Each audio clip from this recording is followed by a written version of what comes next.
This is the Big O Show.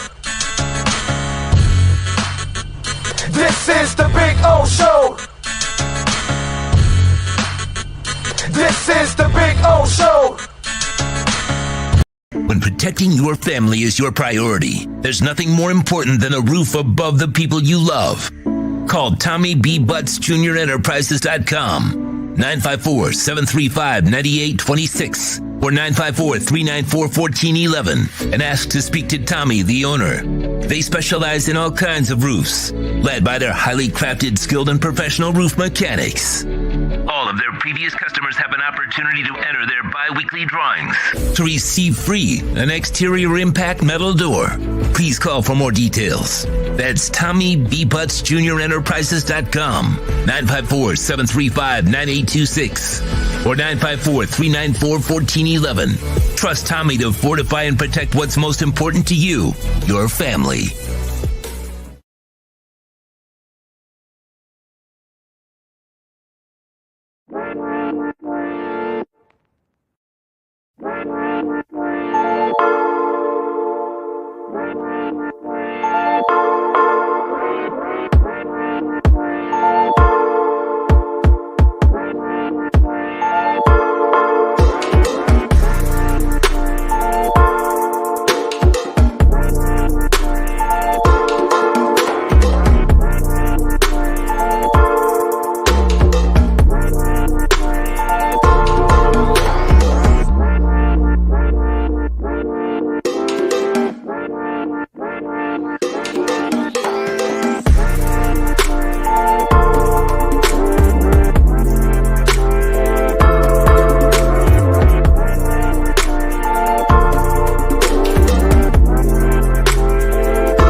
Doorbell camera. Now you have a front row seat to your house getting robbed. They're breaking into my house! Ooh, there goes the TV. I'm sure it'll turn up at the pawn shop. No, not the TV! Just because you can see them, that doesn't mean you can stop them. With Slogans, you get 24-hour monitoring, a free home security system, and professional installation. Plus, free doorbell camera, one that'll actually work for you. Get out of my house! Get out of the house! Call 1-800-ALARM-ME. This is the Big O Show. Sports fans love a place with great food, cold drinks, and TVs everywhere. That's why sports fans love Sports Grill and their 7 amazing locations. Check out the Bird Road location at 11481 Southwest 40th Street in the back corner of the West Bird Shopping Center. Sports Grill is also now offering some great employment opportunities. All kinds of positions are now available from kitchen to hosting. Call for more information at 305-485-8845. From wraps to salads to amazingly delicious specialty dishes, Sports Grill is the home to the legendary special grilled wings. Since 1987, Sports Grill, good food, good drink, and good friends. It's the Big O Show. You're tuned in to the hottest sports radio. When you need your warehouse looking good while staying efficient, there's only one place to find the finest racks in the business. Pallet Rack City in Hialeah. 305-424-8547. That's 305-424-8547. Pallet Rack City is the company you need when you want your warehouse sporting the finest racks in the business. After all, who doesn't love a great rack? Pallet Rack City.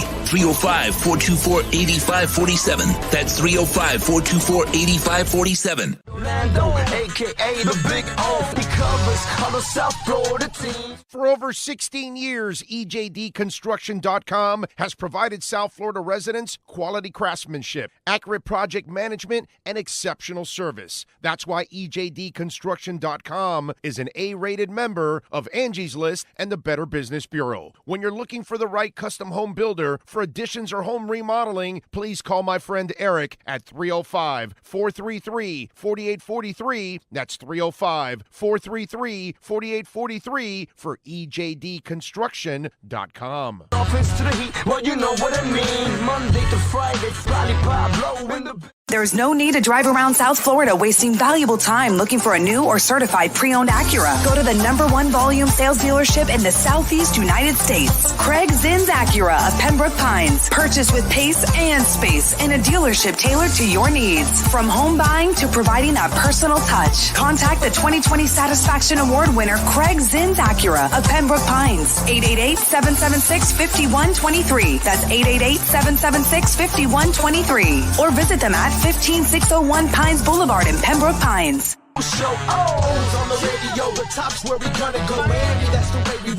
Folks, you can support the hardest working sports talk show in South Florida through Cash App or Venmo. Just search Cash Big O Show. Support us through Cash App or Venmo. Cash Big O Show. We thank you for your incredible support. No one has a similar show. Talk sports, talk plays, talk. If you're a Miami sports fan, then there's only one store to go to, and that's Caneswear at Miami Fanwear in Davie. They're your one-stop shop for all your inner Miami CF, Canes, Dolphins, Panthers, and Marlins merchandise. They have hats, t-shirts, game day jerseys, and so much more. Located at 2511 South University Drive in Davie, and open 24/7 online at caneswear.com or innermiamiwear.com. Call them at 954-835-5597. Caneswear, the spot where inner Miami and all Miami sports fans shop. Live and direct, because nobody do it better than Big O in the set. From sunrise, listen live. When you're ready to purchase a new home or refinance the one you have, American Dream Lending will make sure your loan experience is easy with fast approvals and quick closings. With many loan programs and competitive rates, now is the time to turn your dreams into reality. Ask about special financing for veterans. They never charge an application fee, and you will work directly with one of their experienced loan professionals. Stop dreaming and contact American Dream Lending today, 786-802-1727, or online at adreamlending.com. Welton Rayom has more than 62 years of litigation experience handling insurance disputes. They're committed to resolving even the toughest insurance claims quickly. Call them for a free consultation. 954-966-4646. At Welton Rayom, they don't get paid unless you win. Property damage claims to your home, business, or condo as a result of a hurricane, Welton Rayom can help. Water, mold, fire, smoke damage, Welton Rayom can help. Call 954-966-4646. The viewpoint statements or beliefs expressed on the following program by the host, guests, or callers are not necessarily the opinions of FantasyXS.com, Media Group Inc. ownership, management, sponsors, or website. The Big O Radio Show is brought to you by HialeahParkCasino.com. Enjoy simulcast racing, dining, a magnificent poker room, and a casino with the most popular machines on the market. OKCoin.com. Download the app on iOS, Google Play, or Windows. OKCoin.com with over 50 different coins and incredible staking rewards. Pallet Rack City. There's only one place to find the finest racks in the business. Pallet Rack City. 305-424-8547. That's 305-424-8547. The Big O Radio Show originates from the OK Coin Studios. Invest a little time and save big. Just set the recurring buy and pay, zero transaction fee after your first purchase. The Big O Radio Show is mastered by executive producer Sean Stanley from the OK Coin Studios. When it comes to South Florida sports teams, very few in the media have witnessed, lived, and covered it like the Big O. Let's start the program dedicated to your favorite South Florida teams with a passion that's unmatched. The Big O Radio Show is on. Here's the Big O.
There's no sound?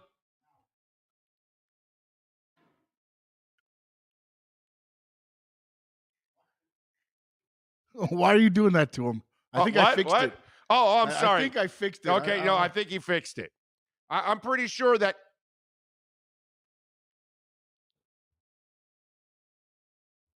Okay, you guys got that, right? Of course. Good You now. understand that, right? All right, so today on the show, we've got. And then we're going to also have Cameron Wolf later on the program. And after that, we're going to be joined by. Exactly. So you don't really want to miss the whole thing. I'm screwing with you. Relax. All right. The sound is fine, right? Okay. All right. We're all good. Anyway, we are loaded. We are at the KSDT offices here in Dadeland. Now, remember our deal. If you come on down to Dadeland and you come to the KSDT offices and you hire them right now to do your taxes, all right, personal business will bring you on and we'll bring you into our beautiful kitchen here because the kitchen's about 3,000 square feet. Sean and I have decided we're going to move in, okay? So, listen, most of our homes fit inside this kitchen. Just in case. I mean, if you really want a job, you want to work here, that's for sure. I want to live here. A lot of people want to work here. Sean and I want to move in here to the kitchen. So we are here in Dadeland at the KSDT offices. Proud partners with us here on our program. Appreciate it. And today, by the way, Cameron Wolf and the KSDT Miami Dolphins and NFL report will be later on in the afternoon at 12:30. Ryan Vargas is going to join us also as he's going to be racing in Atlanta, and we'll be talking to Ryan. Ira Winderman will stop by at 11:30. Manny Navarro at 11 o'clock.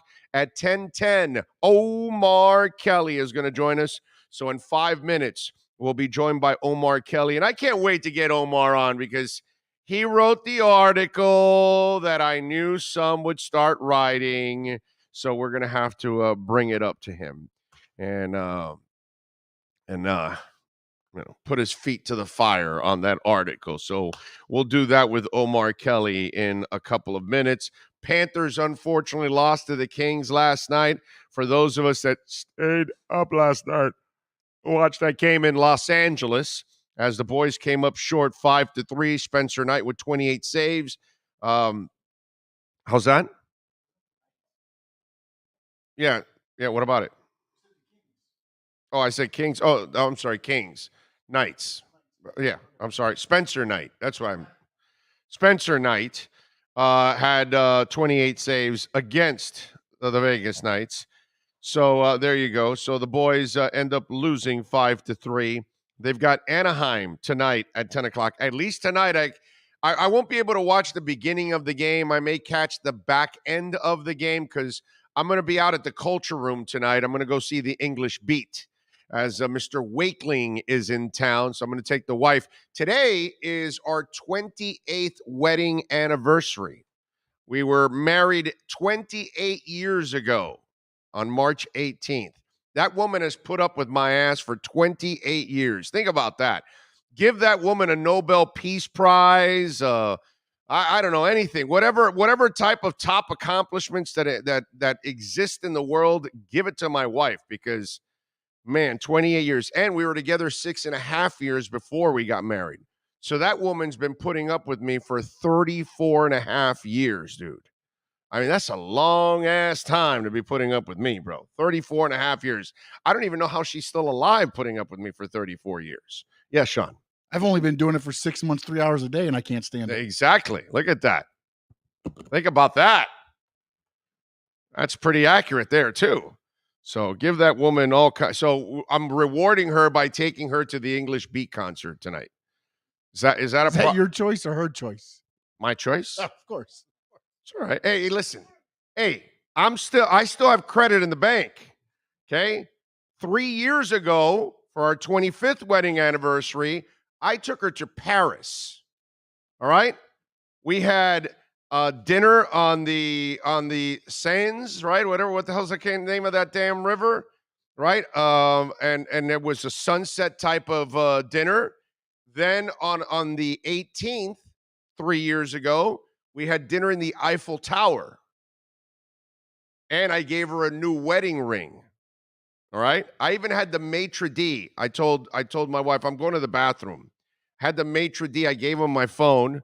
I said, I want you to film me going over to the table and giving her the ring and everything. So we filmed it all. And it was a mission. I've told this story before. I had to go through 2 checkpoints in the Eiffel Tower for, like, weapons and all that kind of stuff, for medals and all that. So they scan you, right? So both times, obviously, my jacket rang. And so I showed my keys, and I had my wife to my back. When I turned to the guy, my wife was behind me. So as I turn and I open, I go, no, it's just my keys. And as I turned and I opened the key, I opened the box at the same time to show him the ring. And he goes, oh, yeah, no problem. Go ahead. And he played it off. So I gave him credit.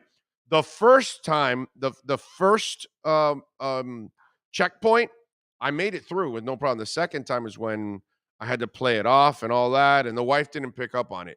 So I was able to sneak in the ring into the Eiffel Tower. And then I did the presentation. So I've got credit for a while.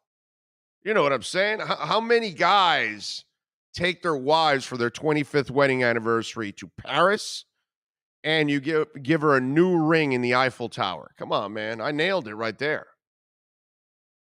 So I can take her to the English Beat tonight. By the way, she likes the English Beat, and she likes ska. So it's all good. She's actually she's a ska girl, actually. She loves the Interrupters. She likes that kind of music. So, it's a good thing. It's not so bad that I'm taking her. It'll be dinner in the English Beat. It'll be a nice night. All right, so don't, And listen, by the way, for those of you that might be young, when you've been at it for 30-something years, you've done it all, dude. Okay?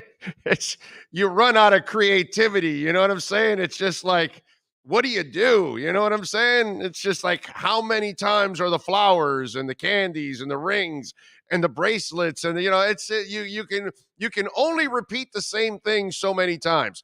Now, 25th wedding anniversary in Paris, Eiffel Tower. Now that, my friends, that's a once in a lifetime.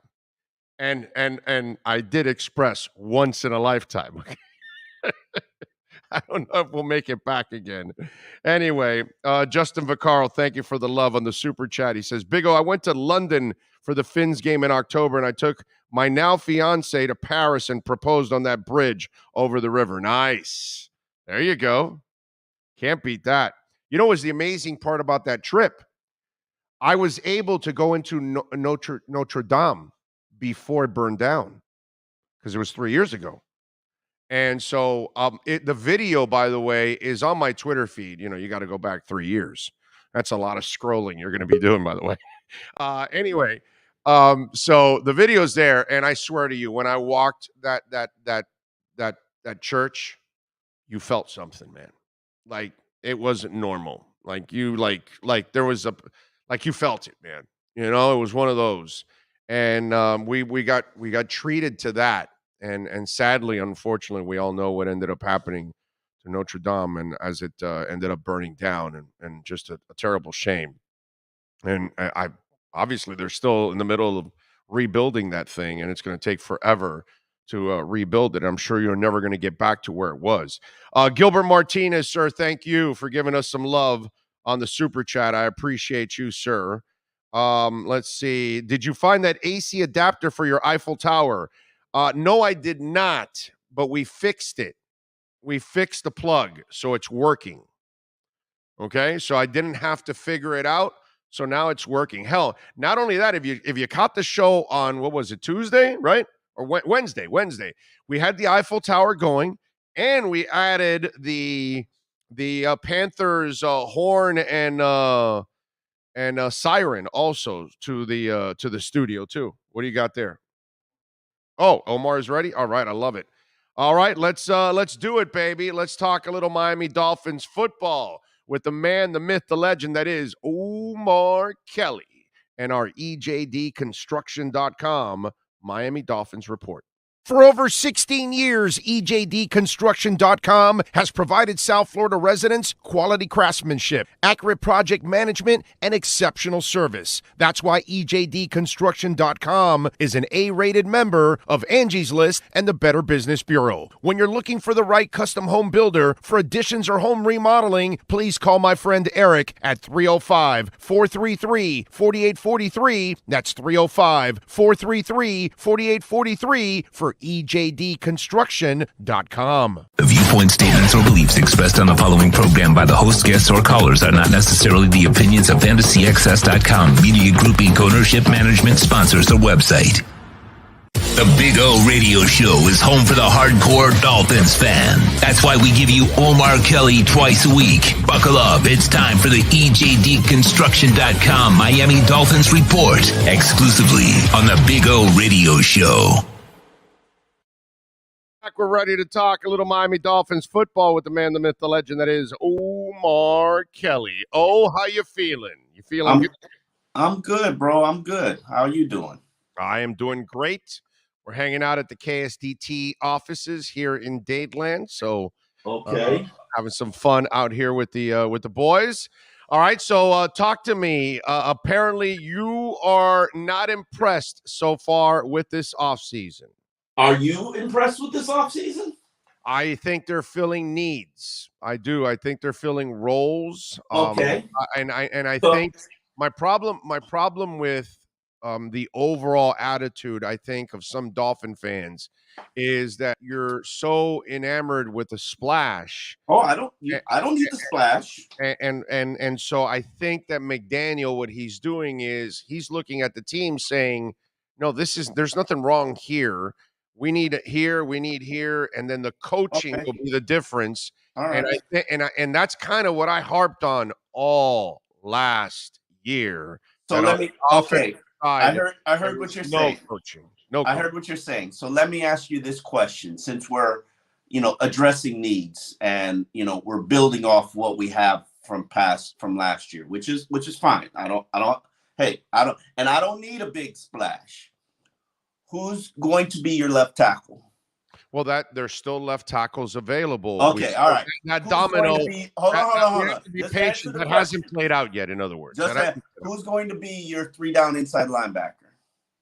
That hasn't played out either. Okay, who's going to be your starting center? Right now, it looks like it's Dieter, but again, you like that? No, I don't. It has not played out yet. Okay. That's my problem here. All right. There's JC Tretter's out there. Maybe they sign. Yeah. Maybe they draft your boy from Boston College and move him to center. Okay. You know what I mean? And so then now you solved your center. So this process is 6 weeks. Okay. No. Okay, I hear what you're saying, but I'm talking about free what have you agency. done? In free agency, Chris Greer's goal is to address every need so he can go in the draft and select BPA. That's his goal. I can tell you that. That's written in pen. So right now, you need a left tackle or maybe a right tackle. You need a 3-down inside linebacker. Mm-hmm. You need a center. You need a punter. Did you really, without a doubt, receiver, maybe another receiver? That's what I was going to say. Did you really, without a doubt, address your receiver position? No, what you did, you did, because I think he's the slot guy, and I think you're going to make Waddle the outside guy. Oh, maybe. So now the question is, do you need another outside guy? Is he coming in the draft? Here's my thing, and I have not studied Cedric Wilson. I'm told he's a slot receiver. He was a 4th receiver on Dallas Cowboys roster. Cool. I don't know him. I have to watch him. I have to see him work. But you don't think adding an established, proven, accomplished slot receiver, a guy who's savvy about getting open, would benefit this offense and benefit Tua? How do you know this guy isn't that? I don't know. But I'm sorry. But let's count on them to understand that. Maybe they feel again. I harped on this all last year with you and all the other guys and the listeners. The offensive side of the ball had no imagination, no coaching whatsoever, no productivity. That was the real problem. I don't believe the offense was as bad as it looked. And I think that they are going to add a little bit more. And if their coaching is what it's supposed to be, that should be the difference in what goes on the field. Okay. That's the way I look at it. All I said in my column in the Sun Sentinel was I enjoyed the appetizers. Right. I know. I enjoyed the salad. I like the bread. Okay, I'm ready for my entree now. It's fair. That's fair. I am ready for my entree now. This free agency feels like you had the most cap space in the NFL, $63.5 million coming into the process. Mm-hmm. You had mechanisms and ways that you can create another $20 million, which is drastically ahead of everybody else in the NFL. Right. Okay? Right.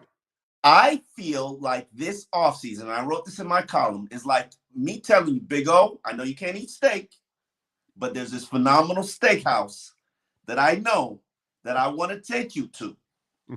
Will you allow me to take you to this steak? It's a little far, but I'm telling you, we're going to have a phenomenal steak. You get in the car with me, we ride for an hour, and then I pull up at Applebee's. You're hurting me. Now, what if I tell you you've got to wait for your entree till the end of the draft? 6 months from now? With the 29th pick? 6 weeks from now. I mean, 6 weeks from now with the 29th pick? No, you want me to wait for my entree with the 29th pick? I think, no, my point is, let me finish. You have to wait till the whole 6 weeks are completed. All Okay. days. No. Yeah. So then you can assess the needs they filled and what they have, because they're going to be able to sign players now. They're going to be able to sign players in the draft. They're going to be able to trade for players during the draft, and they're going to be able to draft players. Yeah, so there's going to be a whole bunch of ways to acquire players. So you telling me I got to wait 6 weeks for my entree? Exactly.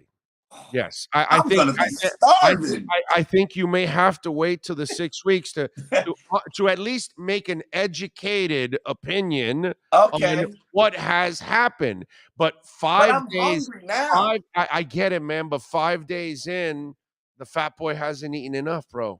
I'm hungry. I'm hungry now. I'm telling you, but I'm professionally fat. I'm telling you, it takes a while to eat. So 5 days is not enough. It's not enough. True. There is a second wave of free agency. Patience is a word that Dolphin fans hate to hear. You know what I'm saying? But you cannot address an offseason until you allow the offseason to completely happen. That's what. Yeah, I don't buy that. I don't buy that. Because right now, you go out and you sign Lyle Collins, or you sign Trent Brown, or you land Teron Armstead, or you go sign Bobby Wagner or Quan Alexander or Jason Treader. Still could happen. I'm good. My entree is good. I'm like, this is a great meal. I enjoyed it. But you only have $17 million in cap space. And you got to restructure. You got to redo Xavier Howard's deal. You just said they can open up more. Relax. They can. So why are you panicking? You're the guy that says the cap is monopoly money, right? Didn't the New Orleans Saints prove to you the cap is monopoly money? No. They'll pay the piper eventually. One day we keep saying they will. It. They're going to have to. But I know. But you have to understand what the Saints are doing too. Their team is a playoff team. So they're trying to hang on. They're trying to hang on for dear life because they have a playoff team. If they can get a damn quarterback and straighten it out, they have a playoff team. I don't agree with that. Maybe it's a playoff team with Sean Payton. I don't agree that they're a playoff team. But listen, that part I agree with you on the Sean Payton side. But in their eyes, they have the talent to be a playoff team if they have the right quarterback. I don't think it's hard to argue that point. As I say, when it comes to the salary cap, and this is the point I want everybody to get, the salary cap has never prevented a single team in the NFL from doing anything that they really wanted to do. What they do use it as is an excuse to justify moves that they don't want to make, or an excuse to shake down players. That's its only purpose. No. Eventually comes a year where when you're paying so much. I've been waiting for that year with the New Orleans Saints for over a decade. And it's coming, bro. The Dallas Cowboys and the Washington Redskins had to do it too a few years back, and one of them got penalized for cheating after that because they had to tear their team back. I think both did. I think both did. No, I both of them had but I think only one was violating the cap and got busted. The other one didn't. But both had to it's going to come for New Orleans in the next year or 2 or 3. They're going to have to do it, and they're going to have to freaking tear it all down. I thought it would be this year. I thought it would be this year, and they found a way to create $50 million in cap space. Good. Their team is good. They feel like they have a chance if they can hang on. But you are right. Do they have the right coach, and do they have the right quarterback? I don't agree with that. I don't agree with their team. Right. Well, if you have the right coach and the right quarterback, the Saints are a playoff team. I believe that even if they landed Deshaun Watson, I think Miami still might beat them. So I don't know this good you talk about. I mean, that's a good team, dude. That's where? With what? That defense is good, dude. Man, please. That defense, half of them are free agents right now. This many. Well, no, I know. That's what I'm saying. That's what they're trying to hang on. They're making all this cap space. That's part of the conversation, Omar. They're trying to hang on to their team because it's a good team. But if they don't have the right coach and quarterback, they're not going to get over the hump. But in their eyes, that's what they're trying to hang on to, is what I'm saying. That's all. But eventually, they're going to have to pay the Pied Piper. One day. Going back to the Dolphins. Let's go back. Okay, because that's what we want to do. The Saints are Saints, whatever. But this team, I think, I get it. We all want satisfaction. But remember, this is a 9-10 win team the last 2 years. Mm-hmm. So you've got to tweak this the right way, and you've got to coach it up the right way, and then that's what's going to end up making the difference. It's not really about making major splashes. It's also about your young players making improvements also. Javon I don't like that. Laquan and that's part of the game, Omar. I get it. But that's not Chris Greer's job. That's the coaching staff's job. Chris Greer's job is to improve the roster. And based on what people, except for the Patriots, are doing in his division, he's made the least amount of improvements. Based on what the AFC is doing right now, where there's an arms race, this don't look like a playoff team. When you stack it all up, it don't look like a playoff team. That's not Mike McDaniel's job. If it was coached better, it would have been a playoff team last year. Touché. So you're leaving. You're only thinking players are the difference. No. I'm thinking you're not adding them. You're not adding if the coaching staff. And by the way, we still don't know if the coaching staff is the difference maker, but that's kind of what they were hired for on the offensive side, to be the difference maker. On defense, you stayed status quo. Let's hope you brought everybody back. So if your offense is better, if you can run the ball, if you can maintain possession, if you can score more, then automatically your defense becomes better too, even bringing back everybody. I don't buy that. Okay. I don't, I can't, I won't. Because the guy that was responsible for the turnaround, the two guys that were responsible for the turnaround of the defense last year, they're both gone. I don't buy that. Who's responsible for the turnaround of the defense? Flores and Gerald Alexander.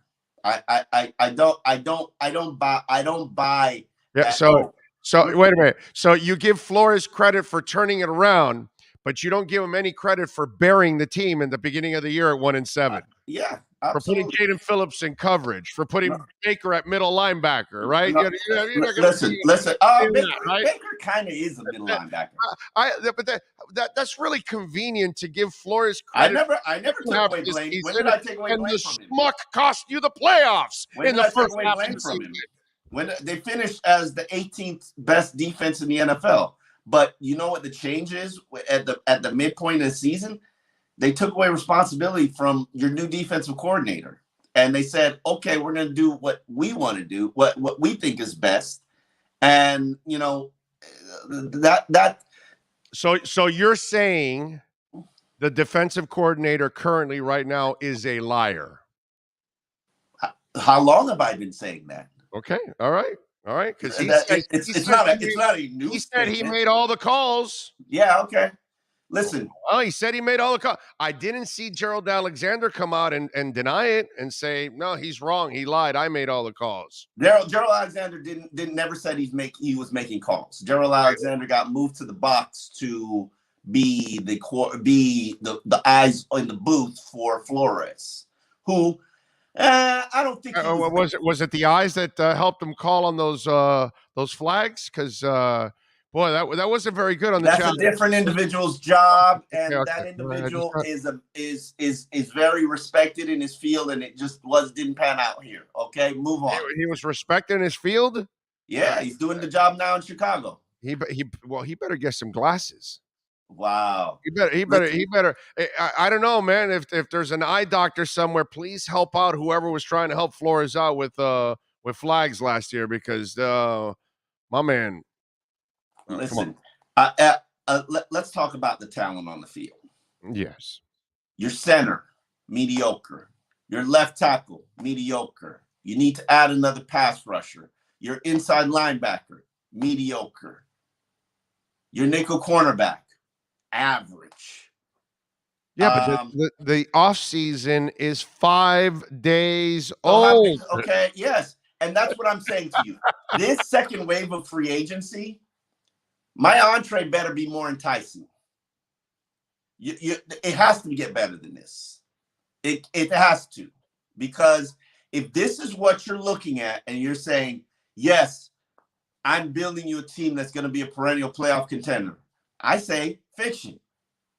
And you got to say fiction too, Big O. You can't bank on better coaching, player development. We banked on player development last year. How did that turn out? Hey, listen. How did that half again? Of them regress.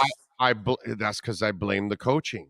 Okay. Bad coaching. Hey, Omar, as I said last year, and I'll continue to say, that's the worst offensive coaching staff in the history of the Miami Dolphins. No, Cam Cameron's got you. Cam Cameron's no, got you beat. No. Cam Cameron's got you beat. No. They were in a bunch of games, in those games at least. These guys were the worst offensive staff I have ever. Are you crazy, Big O? Yeah, come on, you're talking out your booty hole now. Listen, Cam Cameron wasn't in shit, number one. And number two. Yeah, but at least Cam Cameron was hired in other places. Nobody's ever hired these guys to be anything on offense. Listen, they were in all games except for last year.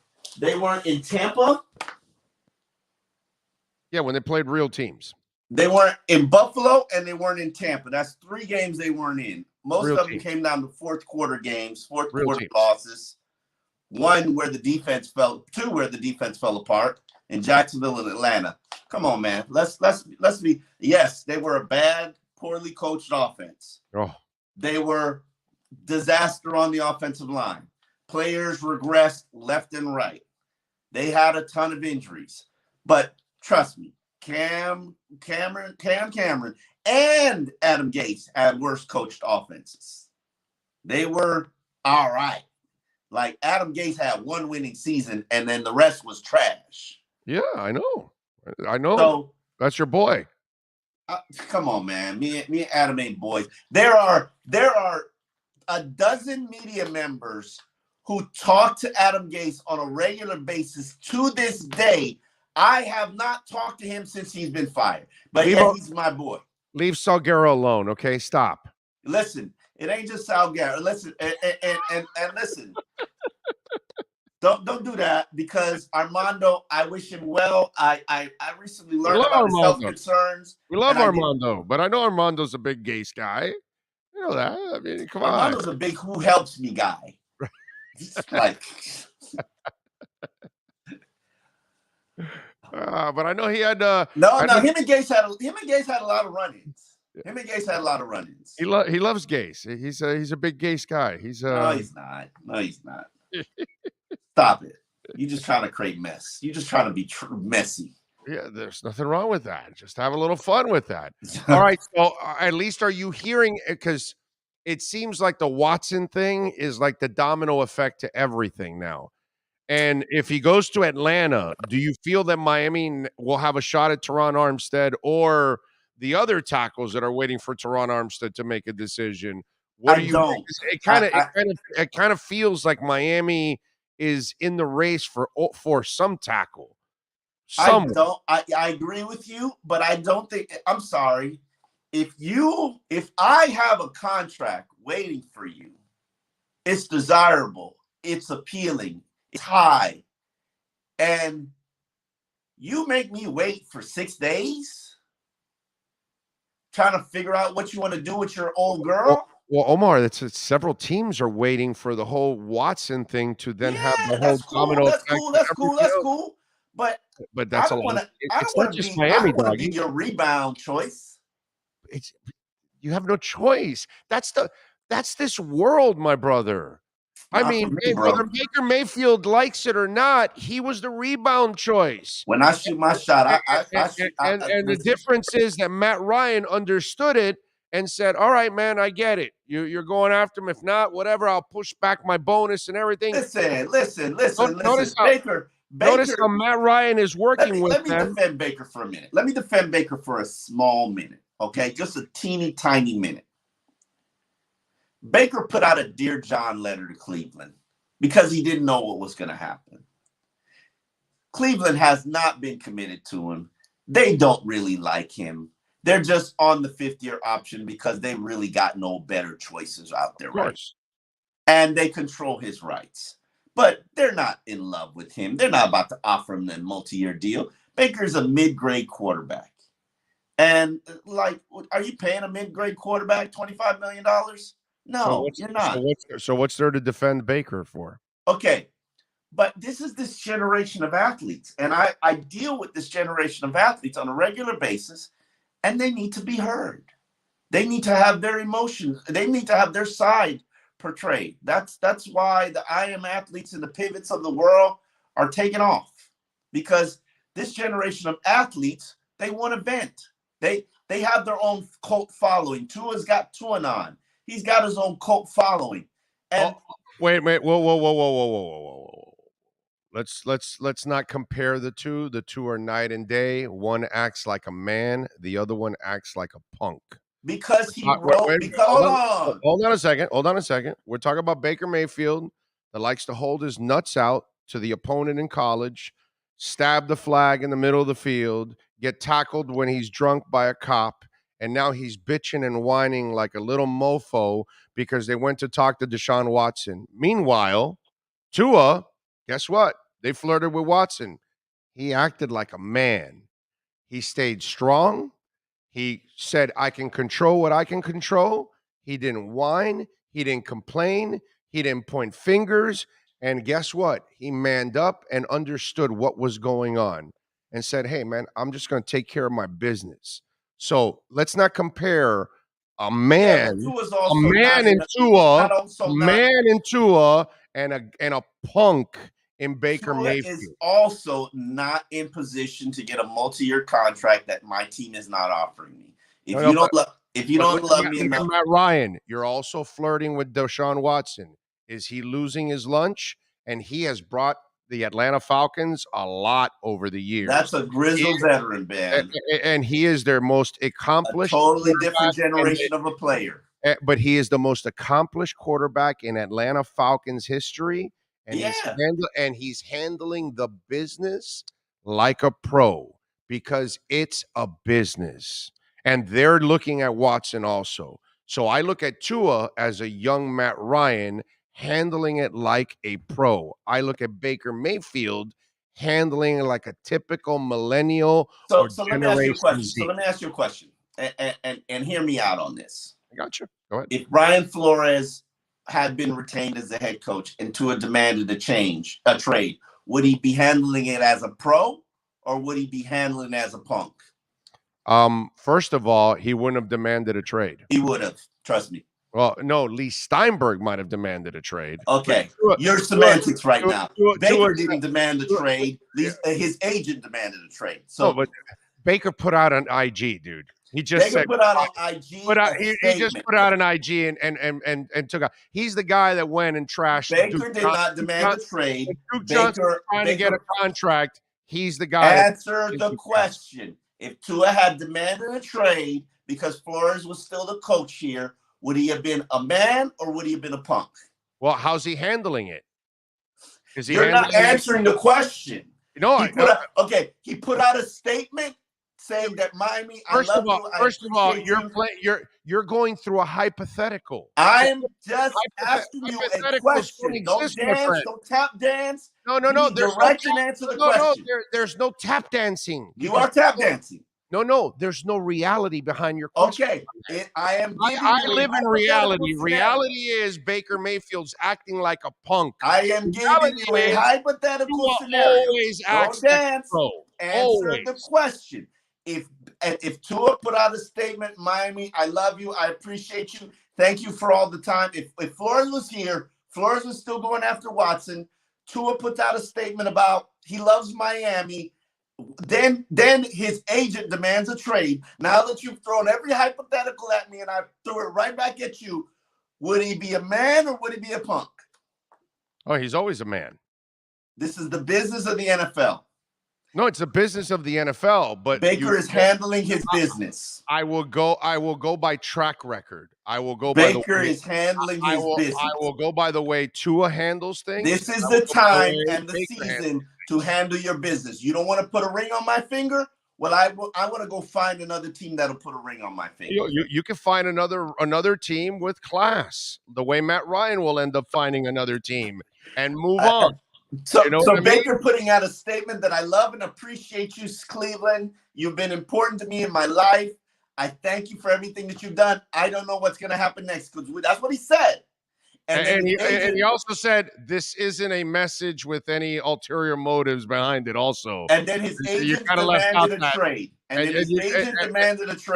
And you remember, this is the time of season that you do business in the NFL. It ain't personal; it's business. This is the same guy that got into Duke Johnson's business when he wanted a new contract. You want to keep bringing up the old stuff.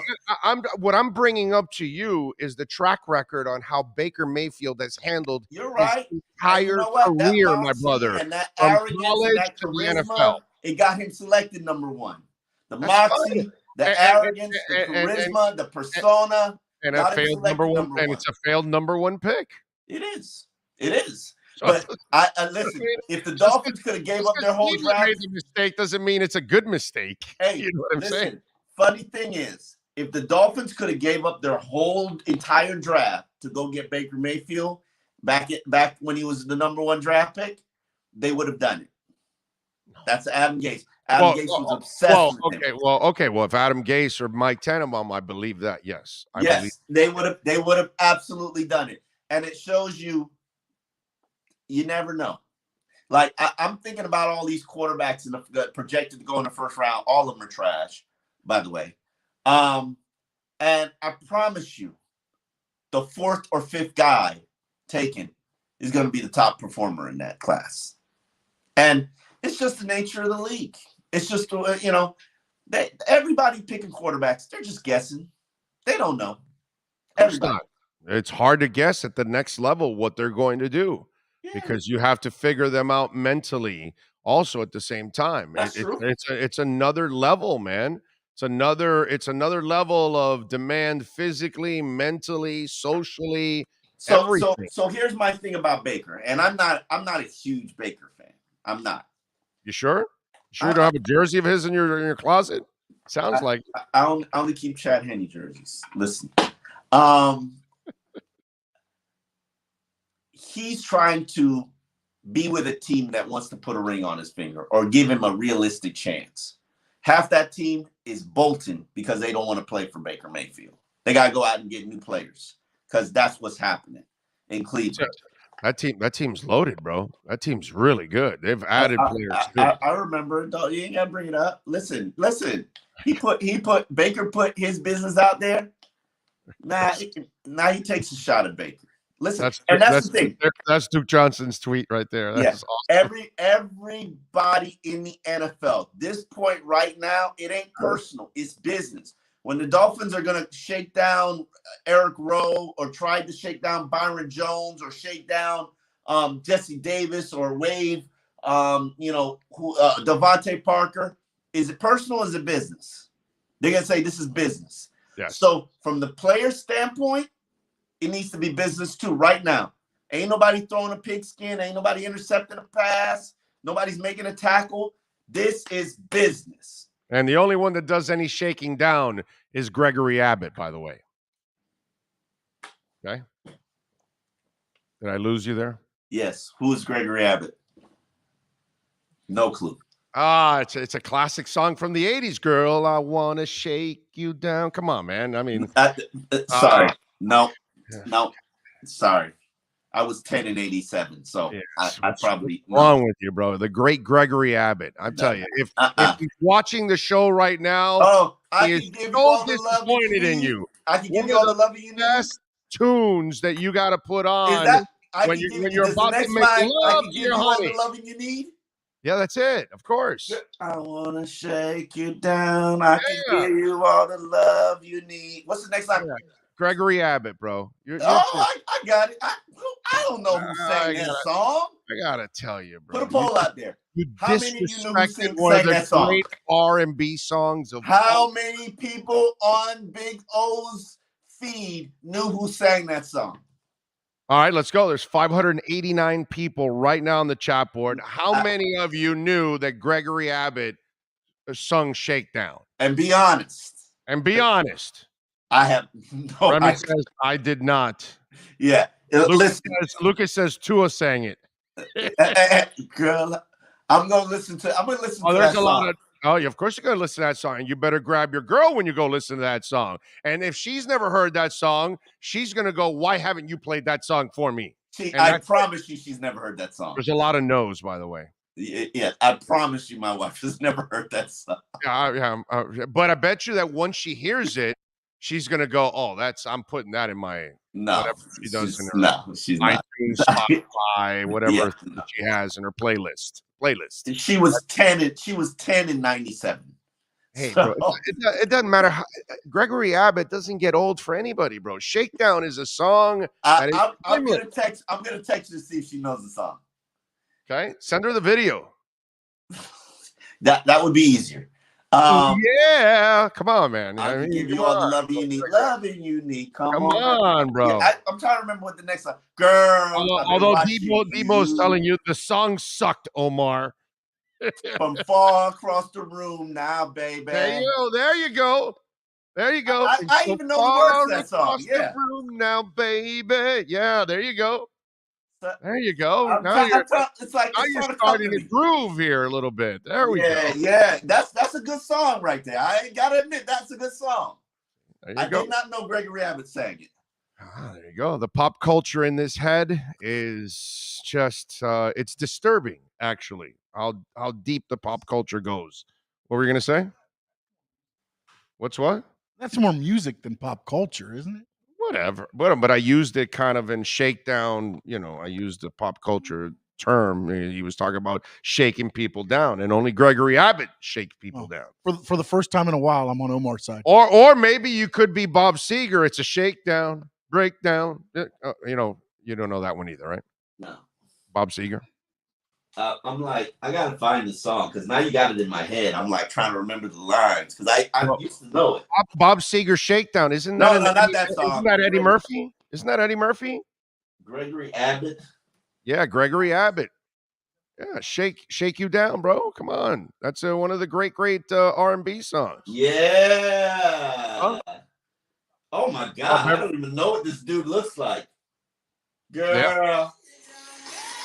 I've been watching you. There you go. From so far across the floor now, baby. Yeah. That's nothing new. I gotta get to an ad, but I'm about to be jamming in a minute. There you go. You better jam that. And then after, jam Shakedown from Bob Seger. Okay? Oh, and shaking Eddie Money. That's right. He was shaking. Oh, that girl is hot. I had Eddie Money on the show once. And I asked him about that video shaking because the girl in that video is so hot. And it was the girlfriend of the producer of the video. So they needed a girl. Far across the room now, baby. As long as YouTube doesn't get us for playing the music, by the way. Okay, so there's nothing new. I want to turn down that music. Sing it, Omar. Sing it. Man. I see that look in your eye. There you go. That's how I used to stalk him. There you go. And what it's telling me. All right. Oh, yeah, what it's telling me. Yeah. You girl, you're not shy, right? Yeah, all right. I got you. There Boy, you go. you've unearthed a hit right here. I'm gonna listen to it like this is a good song. I know that. That was a Mackin song right there. That's how you hunt. Bring me back. What do you think I was doing in the 80s? I was you, hunting, bro. okay? I was hunting in the 80s. That song was subconsciously in my head. That's it, dude. Out there in the tavern, hunting. Come on. How are you not hunting with that song? How are you not going Florida Panthers? Time to hunt. There you go. See, we tie it all here. All right, what are you working on the Sun Sentinel so folks can check you out? Hold on. Am I back Gregory yet? Abbott? You working on Gregory Abbott's new album? I just put up. Oh, wait a minute. We lost him there. Wait a minute. All right. He'll come back in about a second. 3, 2, 1. Omar, you're back. Go ahead. Talk to us. No? Not yet? He's still in that zone.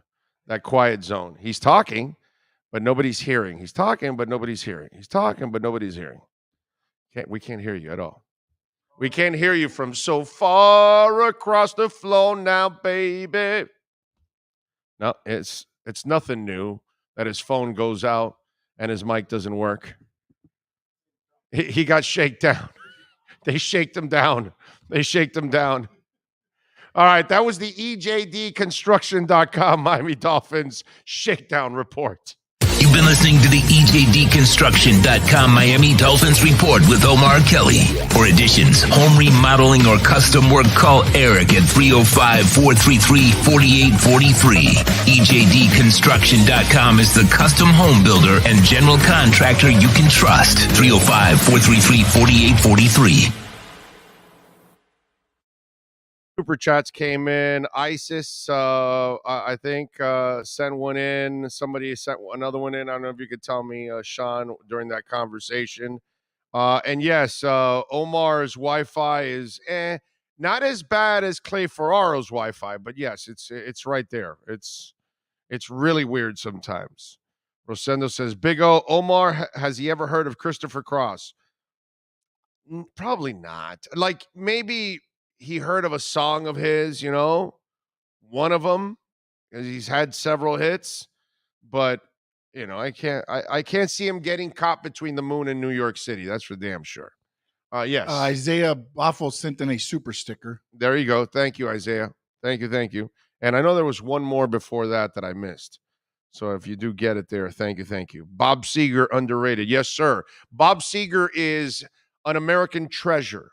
In fact, you are un-American if you don't like Bob Seger. How about that? That's the way I'm going to go. All right? So, yes, I love Bob Seger. Huge Bob Seger fan. Love him, man. Turn the Page is my favorite song of his.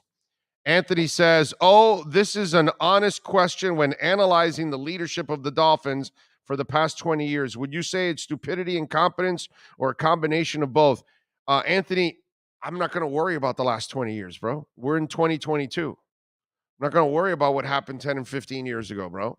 That's been the problem with some Dolphins. I get it. It's been a terrible 30 years. Okay? It's been a bad the last 4 years for Marino was not fun. That was not fun at all, watching that mess with him and Jimmy Johnson.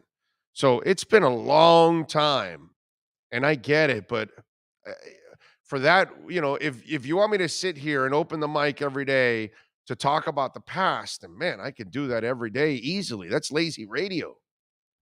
You know what I mean? So what we're going to do, just sit here and bitch and complain about something that happened 10 and 15 and 20 years ago? You want to keep talking about Ted Ginn and his family? Right? I mean, it just gets to a point where it's ridiculous. We get it. It's been suffering. We've been suffering for a while, but let's live in the moment, and let's hope that it gets better from here on out. And they have won 9 and 10 games the last 2 years. So you're not a terrible team. They've got to fix the offense. They've got to fix that coaching staff. And so now we're going to see if they have fixed this coaching staff. That's where you should be in the moment and not worry about Eric Kumaro and not worry about whatever happened 10 years ago, 20 years ago, 40 years ago. Let it go, bro. Life is too short.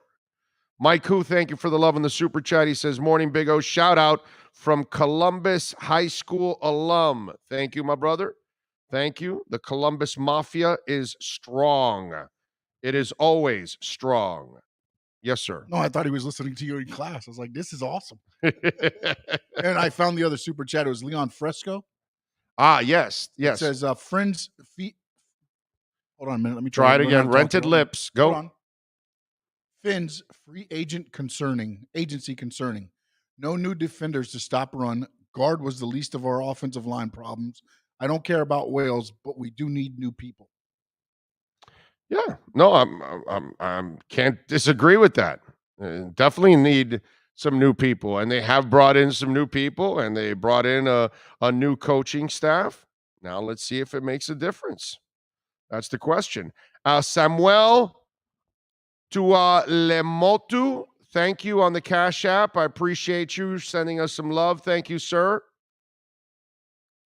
Steve M, thank you also on Venmo. And Ho Yoon, thank you, sir. Appreciate you sending in a little love on the Venmo. What do you got there, Sean? Gilbert Martinez also. That's the last one leading into the Cash App Omar on Super Chat. On the Super Chat. Thank you. Appreciate it as always, all of you out there supporting the program. D Hat says, Big O, there's so many people that are out there already throwing the Dolphins in the trash. I don't get it. The negativity is so sad. Do I have time here? Yeah, I do. Okay, so we got 6 minutes to the top of the hour. All right, look, so listen, here's the problem with all of this. And I get it, man. Okay, we've had a terrible run. We've got Dolphin fans that are 35 years old, and they have no idea what good Dolphin football is. If you're 40, you barely saw like the end of Marino. You know what I mean? That's how bad it is. You're 40 years old. You saw the end of Marino. You didn't even see the good Marino when you're 40. Think about that. You didn't see the good Marino when you're 40. Because when you're 40, the good Marino, you're like 5 years old, 7 years old. That doesn't fly. You're not enjoying anything at that point. Okay? The last Super Bowls that the Dolphins won, I was 7 and 8 years old. What do you think I remember? Come on, man. Giving a 5 to my dad, or while I'm playing with the Tonka truck and watching the game, and you're 7, 8 years old in the early 70s. You're not nearly as advanced as a 7 and 8 year old nowadays. And so there's a lot of young Dolphin fans that have gone through a lot. And there's a lot of old Dolphin fans that went through the good times, and now they've suffered through a lot of the bad. So I get it. And there's a lot of frustrations out there. And it's hard to separate the two, but you got to try to find a way, because they have drafted several really good players over the last couple of years here. They've got a bunch of defensive players that are up and coming. They got a couple of exciting offensive players too. The question is, do you have the offensive staff now? And as I just told you just a couple minutes ago, this is not a team that won 3 games in 6 games the last 2 years. No, they won 19 games the last 2 years. This is not a bad football team. This is a team that needs to get tweaked a little bit so they can start getting into the playoffs. And that's the way I think people need, at least I think that's how Dolphin fans on average should look at it. If you want to just sit here and be negative, man, that's easy. That's lazy. It's easy to lean back on Cam Cameron and talk about the disaster that is, Adam Gase and Tony Sperano celebrating field goals. Rest in peace. Dave Wannstedt running his fingers through his hair every time something was frustrating on the field. Or let's talk about the year that Ricky Williams decided to go smoke weed instead of play football. I understand all of these frustrating moments that have happened. Ted Ginn, you name it. all of it. I get all of that. But if you look at where they're at the last 2 years, it's actually a team that's on the rise. What wasn't on the rise was the coaching staff. And they've got to tweak the offense. Well, now you've got the offense. You've tweaked the offensive staff. It's supposed to be what is going to be complementing this quarterback and this offensive line and this running game. So let's give it a chance. Because if you do have an offensive staff, and if you can get a couple of offensive pieces, this 9 or 10 win team could become an 11 or 12 win team. So let's just give it a chance and let's see what happens. But let's also wait for the offseason to finish before we actually make a determination on whether they have filled needs or not. But to read articles in the local paper and to hear people on television, or if there's anybody in radio complaining after 5 days of free agency, I mean, Jesus Christ, dude, it's not over yet. It just started. Can we wait for the free agency period to end? Can we wait till they finish through the draft? Can we wait to see if there are any more trades, any other types of transactions, any signings, and the draft picks? So then we can then see what the finished product is, because that's what this is. There are 3 layers here. You're going to sign free agents, you're going to trade for players, or you're going to draft players. But all 3 have not happened yet. So let's wait, right? Because when you added Waddle, you became a better receiving core, right? When you drafted Gesicki, you became better at tight end. So let's wait for the draft, because you might become better at middle linebacker. You might become better at center. You might become better at another position that you need in the draft. You still have some days here. How do you know Teron Armstead's not going to sign? How do you know it's not going to be La'el Collins? How do you know it's not going to be the Patriot guy? I don't know. They're all out there.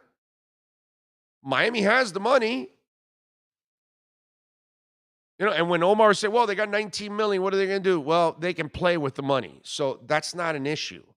And you can sign Trent or La'el or any of these guys on the offensive line, and it's going to cost you $3, $4, $5 million in the first year, because you're going to have them a low cap number in the first year. So all of that can be managed. I'm not worried about it. But to overreact when we're not even done yet doesn't make any sense. And it's all because we're sitting there and we're watching another team sign a player to a $150 million deal. And so, yeah, no, of course, that means they're going to get there, because they did that and Miami didn't. And that's all it is. You know what we have in our Dolphin fan base? We have a bunch of Mike Tannenbaums. Because they didn't get a new shiny object, oh, they must be failing. Hour number 1 is done from the KSDT CPA offices here in Dadeland. And of course, folks, remember, KSDT, proud sponsor of our program. And when you need accounting, when you need help with taxes and crypto, by the way, for those of you that started investing in crypto like I did, well, you're going to need the right people to handle all of that at the end of the year, so you don't have the government coming after you. KSDT, call them. Check out the website, ksdtcpa.com. Tell them that Big O sent you. Whether it's your personal, whether it's your business, KSDT is ready to serve you. 1 hour down, 2 more to go. Well, a little over 2 hours to go. And we will come back on the other side. Manny Navarro will join us with our Caneswear Miami Hurricanes report.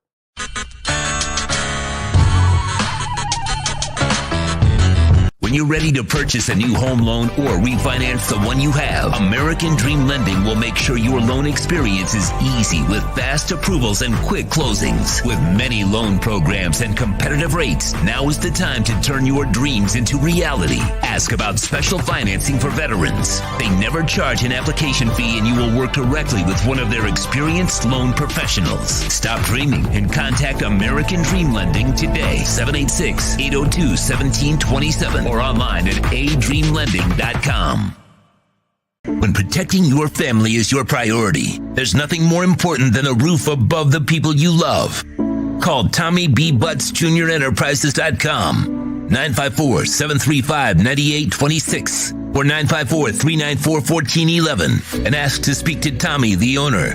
They specialize in all kinds of roofs, led by their highly crafted, skilled, and professional roof mechanics. All of their previous customers have an opportunity to enter their bi-weekly drawings to receive free an exterior impact metal door.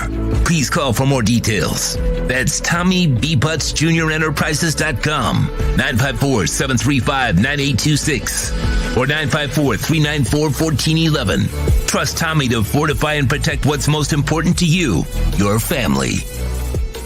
The Big O Radio Show is looking for an experienced salesperson in the radio or TV business. The candidate must have at least 5 years of sales experience in the broadcast business over the last 10 years. Please email your phone number and resume to BigORadioShow@yahoo.com. That's BigORadioShow@yahoo.com. Looking for an aggressive person who can help our platform expand into many avenues in our business. Reach out if you are the person that's able to make the difference.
If you're a Miami sports fan, then there's only one store to go to, and that's Caneswear at Miami Fanwear in Davie. They're your one-stop shop for all your inner Miami CF, Canes, Dolphins, Panthers, and Marlins merchandise. They have hats, t-shirts, game day jerseys, and so much more. Located at 2511 South University Drive in Davie, and open 24/7 online at caneswear.com or innermiamiwear.com. Call them at 954-835-5597. Caneswear, the spot where inner Miami and all Miami sports fans shop. The viewpoint statements or beliefs expressed on the following program by the host, guests, or callers are not necessarily the opinions of FantasyAccess.com, Media Group Inc., ownership, management, sponsors, or website. Time for Canes fans to get what they want. Information, insight, and perspective. It's the Caneswear Miami Hurricanes Report with Manny Navarro, exclusively on the Big O Radio Show. Here's Big O and insider Manny Navarro.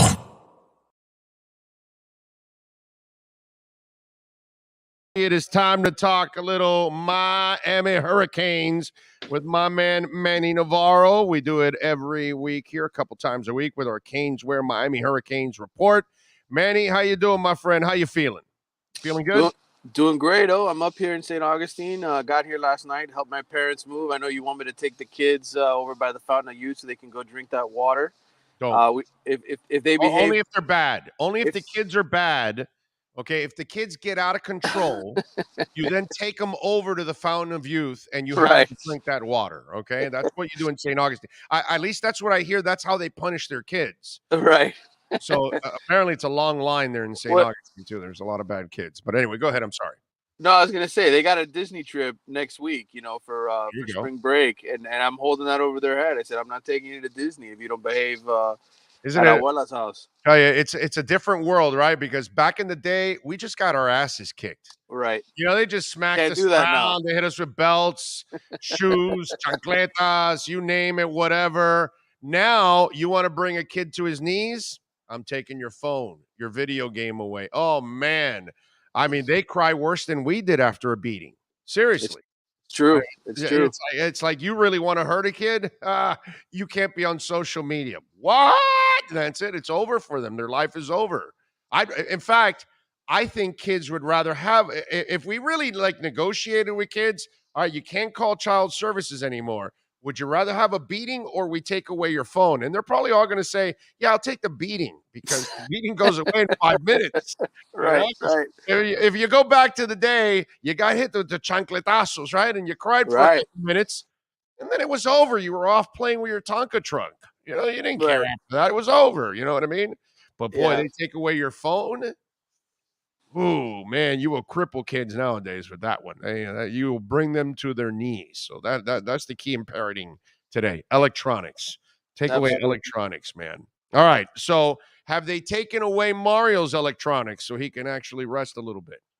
Well, he's a busy man, right? I mean, he's organizing these coaching clinics. I had mentioned when I went up to Lakeland for his speech at the beginning of the month to Cormani McLean, the 5-star cornerback, that he was going to have a bunch of big-time coaches. I'd heard Jimmy Johnson, Ed Orgeron, and then he lands Sean McVay, Super Bowl champion Sean McVay. So it's, he's, again, it never stops, man. There's going to be kids visiting next week, recruits, big-time kids. One of them that I had on your show, right, his parents were in the car with me. Brandon is the 5-star receiver from American Heritage. So it never ends. I hope that at some point Mario gets to go on vacation, but I don't think he likes vacation, man, to be honest with you.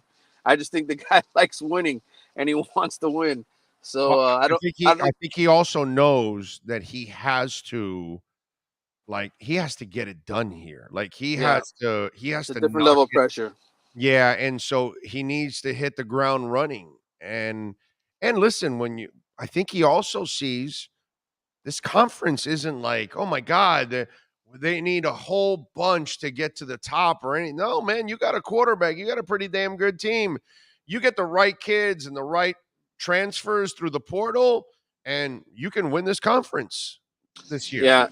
Yeah, absolutely. And one of those transfers is coming in this coming weekend, the Marcus Aguda kid from UCLA who played outside linebacker, defensive end. I mentioned him maybe 2 months ago as a potential transfer target. Another kid out of UCLA. Obviously, they had success with Jalen Phillips. With him coming over here. Aguda is a different kind of player. To me, he's more of a rotational piece. He's not necessarily a frontline guy, even though he started 15 games at UCLA. So, but the transfer portal, as we talked about the other day, it's always an area where if you can find the right guys, man, it can really make a huge difference in your team. And I think after the first week of camp, Mario has been able to assess where he needs help, assess where, he's fine at certain positions. Certainly, I think quarterback, tight end, and safety, I think they're really good at those three positions. But I think other areas, man, you always try to improve. And this is college football now. This is just the way it is. You go to the portal, and there's going to be guys. We talked about this a couple months ago, you and I. There's going to be guys that enter the transfer portal after spring football. Right. Yeah, because they're going to find out where they stand. Yeah. Right. They're going to be at some places where they're going to say, I'm not really getting on the field here. It's time for me to move on. So it never ends. The madness never ends. We're in March. There's madness for college basketball, but the madness for football never ends, man. It is 24 hours, 7 days a week, 365 days a year now. Is there any more clarification on what Jason Taylor's doing? Well, I mean, he's ultimately an off the field analyst type role. Essentially, is what it is. Working with the defensive ends primarily, but also being involved in the defensive meeting room. I mean, it's a role essentially where he's able to give his input and his insights, and then also, just like Ed Reed was, help in recruiting, be an asset, be a guy who when these 5-star defensive linemen like David Hicks, who recently visited, come by, you kind of, hey, look who's over there. That's Jason Taylor. Look who's in the building. So I think that's ultimately what his role is. The titles, all that kind of stuff, they'll play with whatever they need to play with to call it, bro. But he's in the building. He's there. Is he going to be there every single day? Probably not, but he will be there when they need him to be. So on game day, he won't be on the field, correct? Is that how it's right? My understanding is on the field coaches. Again, it's the 10 assistants with the head coach, and then you have 4 off the field type positions, which is usually either quality control or grad assistants. Usually it's grad assistants that are the 4 positions where they can be sort of hands-on on the field with a headset, all that kind of stuff. But listen, I from my understanding, the way the rules are now with the NCAA, like, you can switch guys in and out when it comes to recruiting, who's able to go on the road, right? You can take an assistant coach off the road, put one of those guys on the road. So I don't, the way that they're going to handle their business, the way they're going to handle their business, and as long as they don't get in trouble, I don't think they will. Mario's been at this a long time. Then, it's the way it plays out. But I think ultimately, last year, remember that headset story? Remember how they had gotten in trouble because they had too many guys on the headset? I think yeah. I think you're allowed up to 21 or 22 headsets, if I remember correctly. It's hard to remember now the detail. So is he going to have a headset on game day? Maybe. He could have a headset on. That doesn't mean he's on the field, but doesn't mean he won't be involved in the whole game planning and process, on game days. And on practice in practice, will he be there also coaching? Yeah, he already has. He already has been. Okay. Yeah, Right. he was out there the first day on the field while the kids were pushing the sled. Now, again, Alabama and all these schools have been doing that for years, right? I mean, is it against the rules? I don't know. They don't. It's so vague nowadays that ultimately every school has their own compliance office that has to turn them in when they do something wrong. But listen, man, Alabama's never been turned in, right? Ohio State's never been turned in. They figure out a way to do it, bro. They figure out a way to do it. I say until we hear Miami's being investigated for breaking rules, then they're doing it right. Yeah. No, it's the only way to do it. Yeah. But they are done with the coaching staff now. Everything's set pretty much. I mean, I would never rule out Mario from saying at some point or another, hey, there's somebody interested in joining the staff. And if he could hire him, he will. The amount of analysts that Alabama had, I think it was 1 to every 3 players. So Miami's not at that ratio yet, but they do have the biggest budget for assistants. And my conversation with Rudy Fernandez was, they're gonna lower that number. I think it was at Miami, it was like 1 for every 30 or something at some point, or 1 for every 25. I think the ratio is gonna shrink. So we could continue to see little moves here and there where they're adding guys.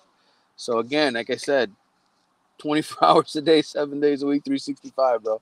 It's an ever-evolving thing, and Mario doesn't have any limitations. I think if he really wants to add somebody to the staff in some capacity, they'll create a title and they'll create a role. Well, wait a minute. Did you show Mario my recruiting skills the other day? We got the replay, right? I mean, I thought you did fantastic. I'm just saying. I figure when you get a moment with Mario, you're saying, look at recruiting for you. And I mean, I'm just saying this. So if Mario needs an extra recruiter, I'm available. I'm there here. You go. There you go. Ready to go. I can wear many hats. I think I've proven over the years in this business I can wear many hats. And right, you can. There's another hat I can wear. I can be a recruiter, bro. Well, listen, Brandon Innes, all of a sudden, he announces yesterday he's visiting UM. I think it was the speech. He heard what you were saying, bro. He heard what you were saying. By the way, he heard the truth.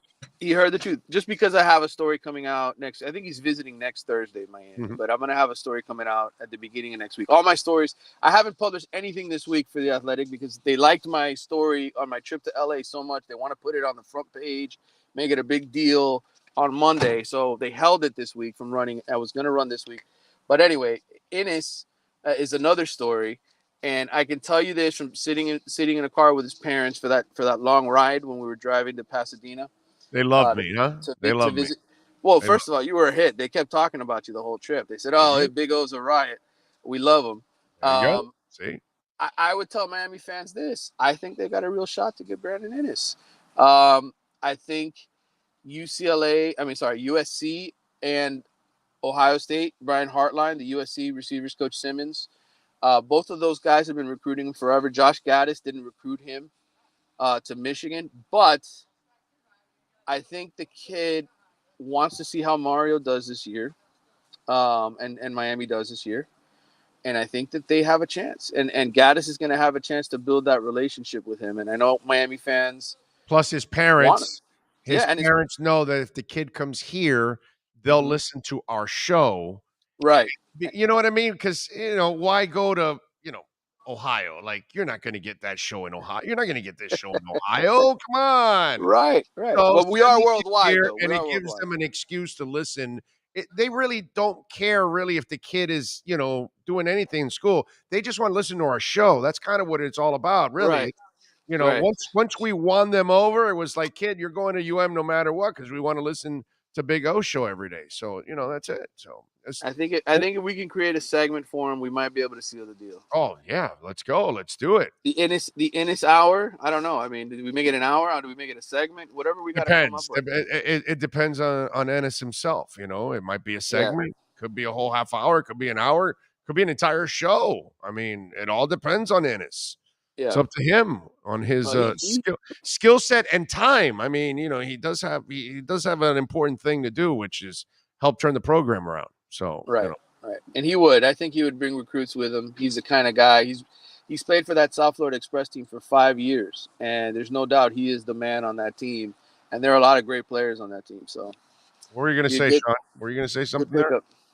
No. Okay. All right. I thought Sean was going to throw something in there. All right, so make sure you pass on that tape to Cristobal, and I'll sit down with him and we can negotiate a little bit there, and I can become a recruiter for the U and get a couple extra play. I mean, the man can't do all the work. You know what I mean? He needs as much help as possible. Absolutely. So, unlimited funds, by the way. Rudy Fernandez, man, I got the top right there. I'll pass along your number. There you go, Rudy. I'm ready. We're ready to work, baby. Ready to put the U back on the map as the best football program in the world. That's what it's all about. All right, so what are you working on the Athletic besides them putting you on the entire front page because you're a big shot? Well, like I said, there's going to be that in his story that's coming up. At some point, I'm going to record a podcast, probably with the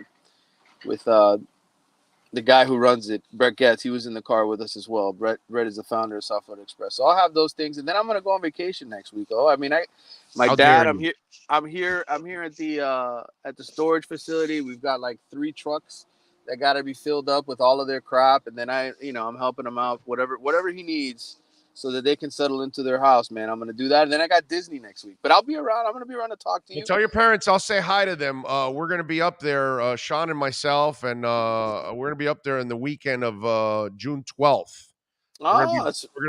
If everything goes well, we'll be broadcasting at a sports bar in Daytona. Okay. And then on the 12th of that Sunday, we're going to go see the Interrupters and the Flogging Mollies over in I don't know, wherever it's at there in St. Augustine. So it'll be a full weekend. Yeah, we'll be broadcasting out there in Daytona in June. That's my birthday's on June 14th, so maybe I'll be up here and we can hang out. You come over to the Navarro house. We'll show you. They've got a preserve, like a nature preserve in their backyard. Really? Yes, I mean it's huge. I mean they got deer and bears and all kinds of interesting animals back there. Really? So do they have an Ethernet line? I'll just broadcast from there. There you go. We can have you broadcast from the backyard. Yeah, we can have you. It'll be a nice view. It'll be quiet because there's like nobody living out here, besides them and 3 other people. But it's a nice. It won't be that quiet while I'm broadcasting. That's right. We'll bring over some Jacksonville area recruits for Mario. We'll make it a whole thing, man. That's right. I can work on the recruits in Jacksonville. Definitely. That's I like that. There you go. 3 Cubans in St. Augustine. Your parents and me. Boy, that's a lot right there, bro. That's a lot. Do they have any Cuban restaurants in St. Augustine? They do. Dad, what's the name of the restaurant? Is it 1928? What do they call it? What's 1928 Cuban Bistro? 1928 Cuban Bistro, which by the way, they got for my nephew's birthday. What did you guys what was it? The croquetas were ridiculous. But then you had arroz imperial. Okay. Yeah, I mean we had the traditional arroz imperial, and they were good. It was good. Okay. And the bananas, right? The platanitos, yeah. Right. Well, wasn't it a Spanish dude that crashed into that place initially? Yeah. Right. So there you go. I mean, Cubans are really, I suaray, I'm Baco. I'm from my Right. people are from Spain. They're from the mountains, apparently, or something like that. Yeah. Yeah. So yeah, there you go. So there's kind of, I mean, by law, there should be Cuban restaurants in St. Augustine. So There good. should be. I'm gonna check that place out. Sean already is saying that's Write it. it down. We got to visit that 1928. place. I like it. I Mhm. like it. I like it. No doubt about it. All right, my brother. I appreciate you. Enjoy your time out there, and we will catch your work at The Athletic. And folks, don't forget to subscribe to The Athletic and support our guy here, Manny Navarro, and all the other great writers there in The Athletic. And you never know, somebody else from The Athletic could be joining us soon. Anyway, follow him on Twitter at Manny_Navarro. Manny, appreciate you, my brother. You be good out there. See you, brother. You got it. There you go. The great Manny Navarro in our Canes Wear Miami Hurricanes report. If you're a Miami sports fan, then there's only one store to go to, and that's Caneswear at Miami Fanwear in Davie. They're your one-stop shop for all your inner Miami CF, Canes, Dolphins, Panthers, and Marlins merchandise. They have hats, t-shirts, game day jerseys, and so much more. Located at 2511 South University Drive in Davie, and open 24/7 online at caneswear.com or innermiamiwear.com. Call them at 954-835-5597. Caneswear, the spot where inner Miami and all Miami sports fans shop. All right, we thank Manny Navarro, and yes, we will be out in Daytona. We hope, right in that date there. I mean, one way or another, I got to go up because the Interrupters are not coming here. Shocker, and they're headlining, so I get to see a whole set of theirs. So I will be visiting that area in June and have a little fun out there. Hopefully, we'll if everything goes well, we could be broadcasting from that place there in Daytona. You never know. Hell, we might end up in Daytona a couple times next year. Bike week, Daytona 500. You never know. These are things that could end up happening. So, never know. Could have some fun. Man, I've been watching the videos from this year's bike week. Holy moly. That's a lot of fun, man. There's a lot of things to do over there, and Daytona is just a fun town. It really is. It's a cool little town, man. I like Daytona. I've always enjoyed spending time in Daytona. Let's see, what else do we have here? Thomas says it would be nice to finally have a top 10 offense that we haven't seen the past 25 years. Yes, it would be nice. The stock market crash meant nothing to real Americans. The Great Depression began nearly 2 years afterwards. Stock markets are not the economy. Okay? I don't know what that is all about. Oh, I think I'm more excited about the Canes and the Finns right now. Very disappointing what Greer has done so far. I am not really disappointed because I'm not going to formulate an opinion yet until it's actually done. Then I'll tell you if I'm happy or disappointed or whatever. But I think some of you are just you're getting ahead of yourselves just way too much, man. This is a team that can get better alone just by the young players in the team getting better. Not just the coaching on the offensive side of the ball. Oh, and by the way, you might be better if Jalen Phillips is rushing the quarterback all year long and not dropping back in coverage. You might be better if Jerome Baker is playing on the outside and not in the middle for half the year. So there were a lot of things that went on last year and why you didn't make the playoffs. And there were stupid decisions. So hopefully those decisions will get corrected. From within, you can get better. And with the coaching staff. That's where I think people look. Let me tell you something. All right, let's talk a little bit about this the Davante Adams deal. The guy's 29 years old. You gave him a 5-year, $141 million deal. There's a boatload of that's going to end up being guaranteed. You package a first and second round pick also in the draft for him. I got to tell you something. I know it sounds sexy, and I know everybody writes about all the positive stuff. Him and Derek Carr know each other. Him and Derek Carr are best friends. He bought a house in Las Vegas. The chemistry between the two guys is absolutely phenomenal, yada, yada, yada.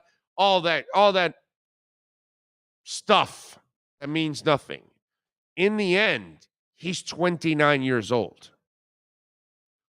Okay? and maybe you get a good year out of him, you're not getting 5. You'd be lucky if you get 2. There's going to be a drop-off because somehow or another, receivers into their 30s are not number 1 players in the NFL. It's rare that it happens. So the Raiders better hope that here's the rarity that this is where it's going to happen. Because normally, receivers, once they hit 30, it goes downhill right away. And I think that's what people kind of get lost. And I understand it went well for the Rams. They sold off their future. They spent a bunch of picks, and it went well. And maybe also they got lightning in a bottle because the Bengals maybe aren't that good, and they just got on a roll. And they ended up getting to the Super Bowl, and it, you know what the Bengals and the Rams remind me of? A little bit of the Bears and the Patriots. That's what it reminds me of, Sean. The Bears and the Patriots. The Patriots beat the Dolphins because the Dolphins fumbled 3 times in the rain and gave away a game. And everybody knows that the Dolphins had the offense that could stifle the Bears' defense. They did it in the Orange Bowl. And that was supposed to be the rematch. And it kind of reminds me of a flukish team because that's kind of what it's been for the Bengals. With Boomer Esiason and Ken Anderson. They got hot, they got on a roll, they got 1 year there, and then they never went back again. And the Rams, they mortgaged their future, and they got it done. But Matt Stafford wasn't special.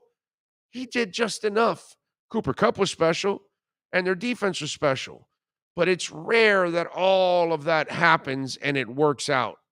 Normally, building through the draft and all of that is the way to go. But now everybody wants to mortgage their future and throw away the picks and think that, okay, well, it worked for the Rams. Well, they caught lightning in a bottle. But no, that's how you do it now, is what a lot of people are saying. And I'm sorry, I disagree with it. God bless the Rams, man. They got it. Good for them. It worked out. Fantastic.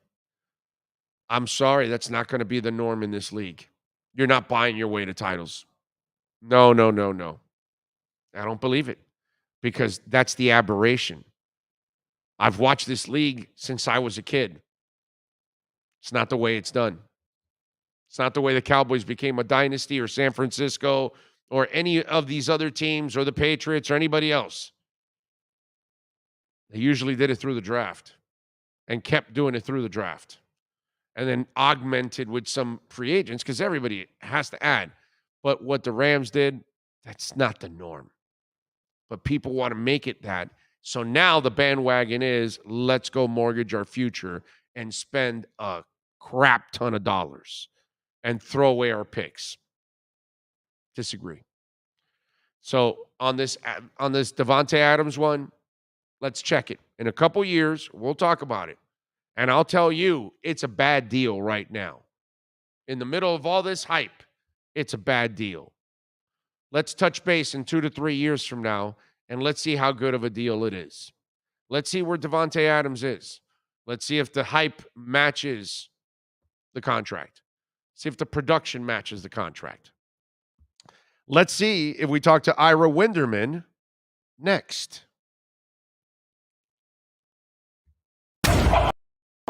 Heat fans, time for the best insight of your favorite team with insider Ira Winderman, exclusively on the Big O Radio Show.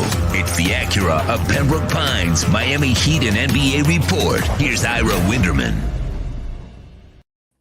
Right, we're ready to rock. There he is, the man, the myth, the legend that is Ira Winderman. How are you doing, sir? I'm doing good. I mean, after all year of you chasing me across hotels around the country and catching flights, this nice break of 2 games in 8 days. I know if it feels this good for me, I know for Jimmy Butler and his ankle, for Kyle Lowry at 35, PJ Tucker at 36.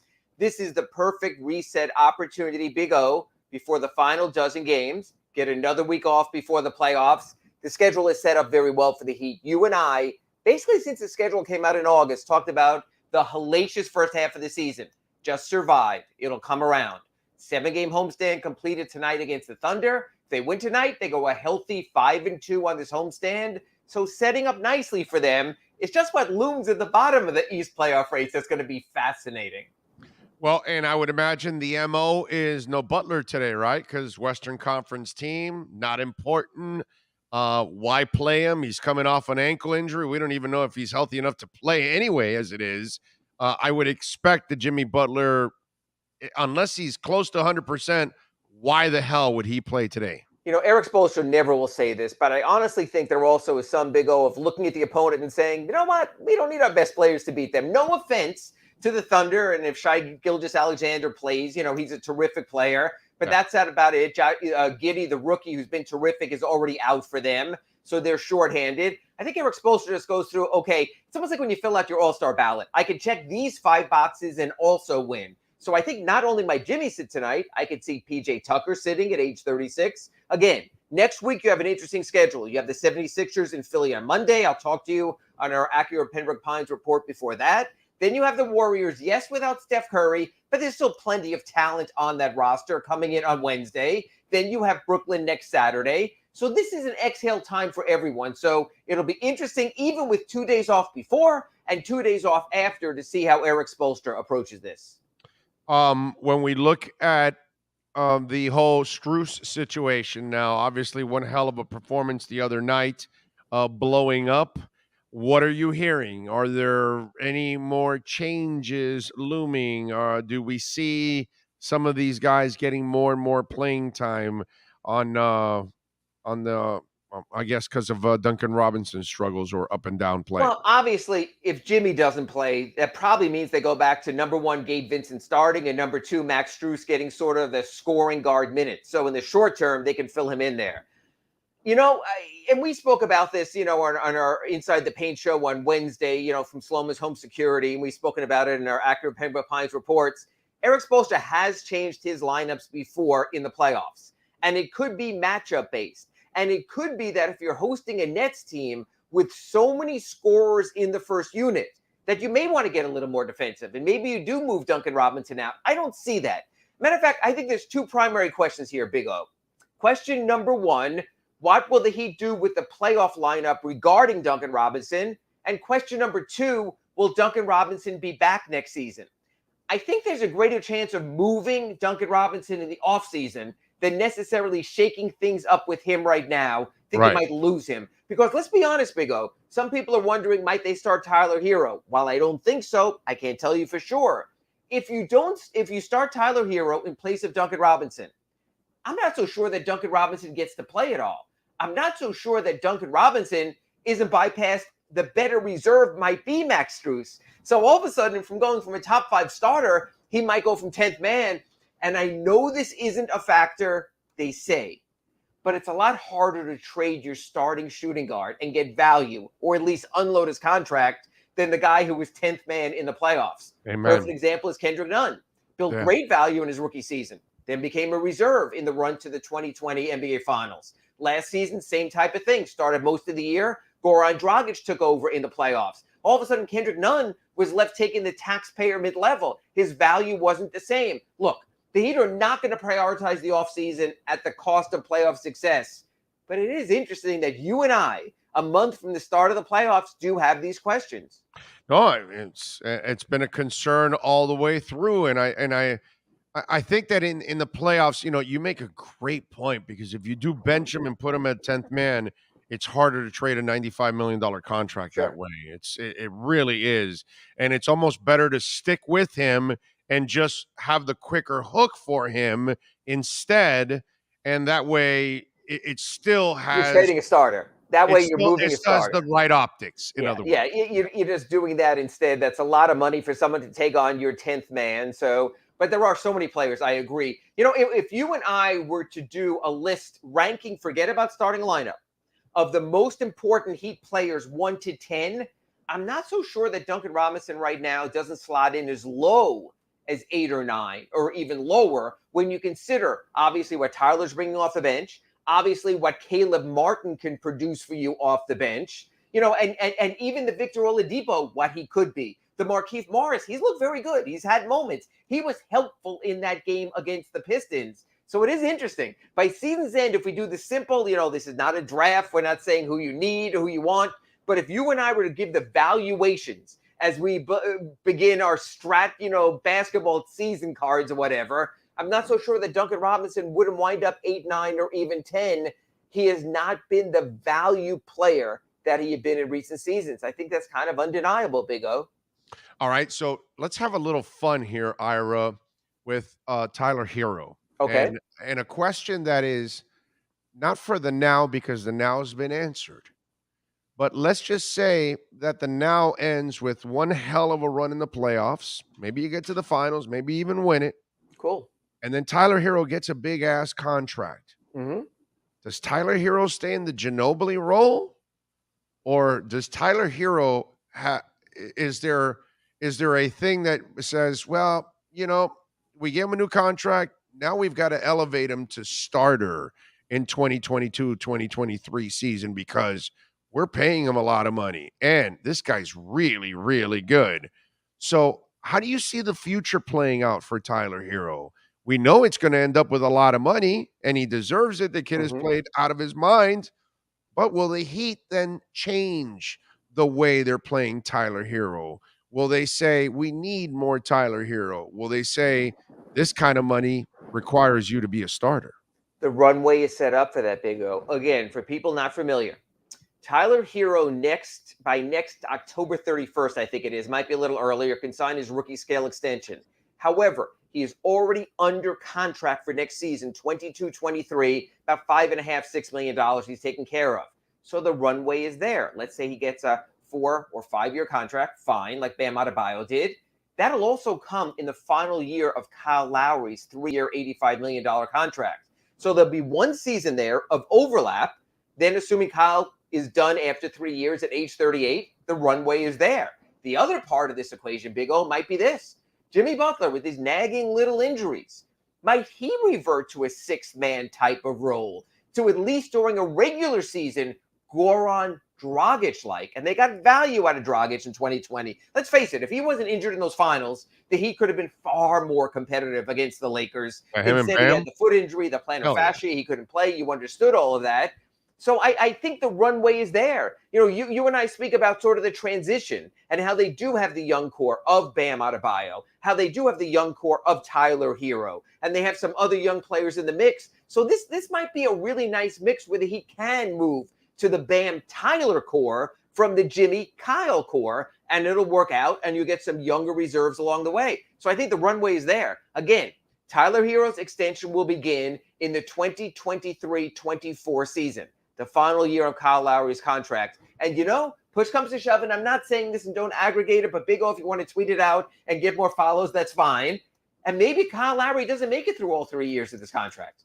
Maybe he becomes a lucrative expiring contract because Tyler Hero is so damn good. I already see what you're going to tweet out, Big O, that you can go in that direction. So right now, folks not listening or people now listening on the podcast, is Tyler Hero coming for Kyle Lowry's job? Live now on the Big O Show on your local podcast dealer.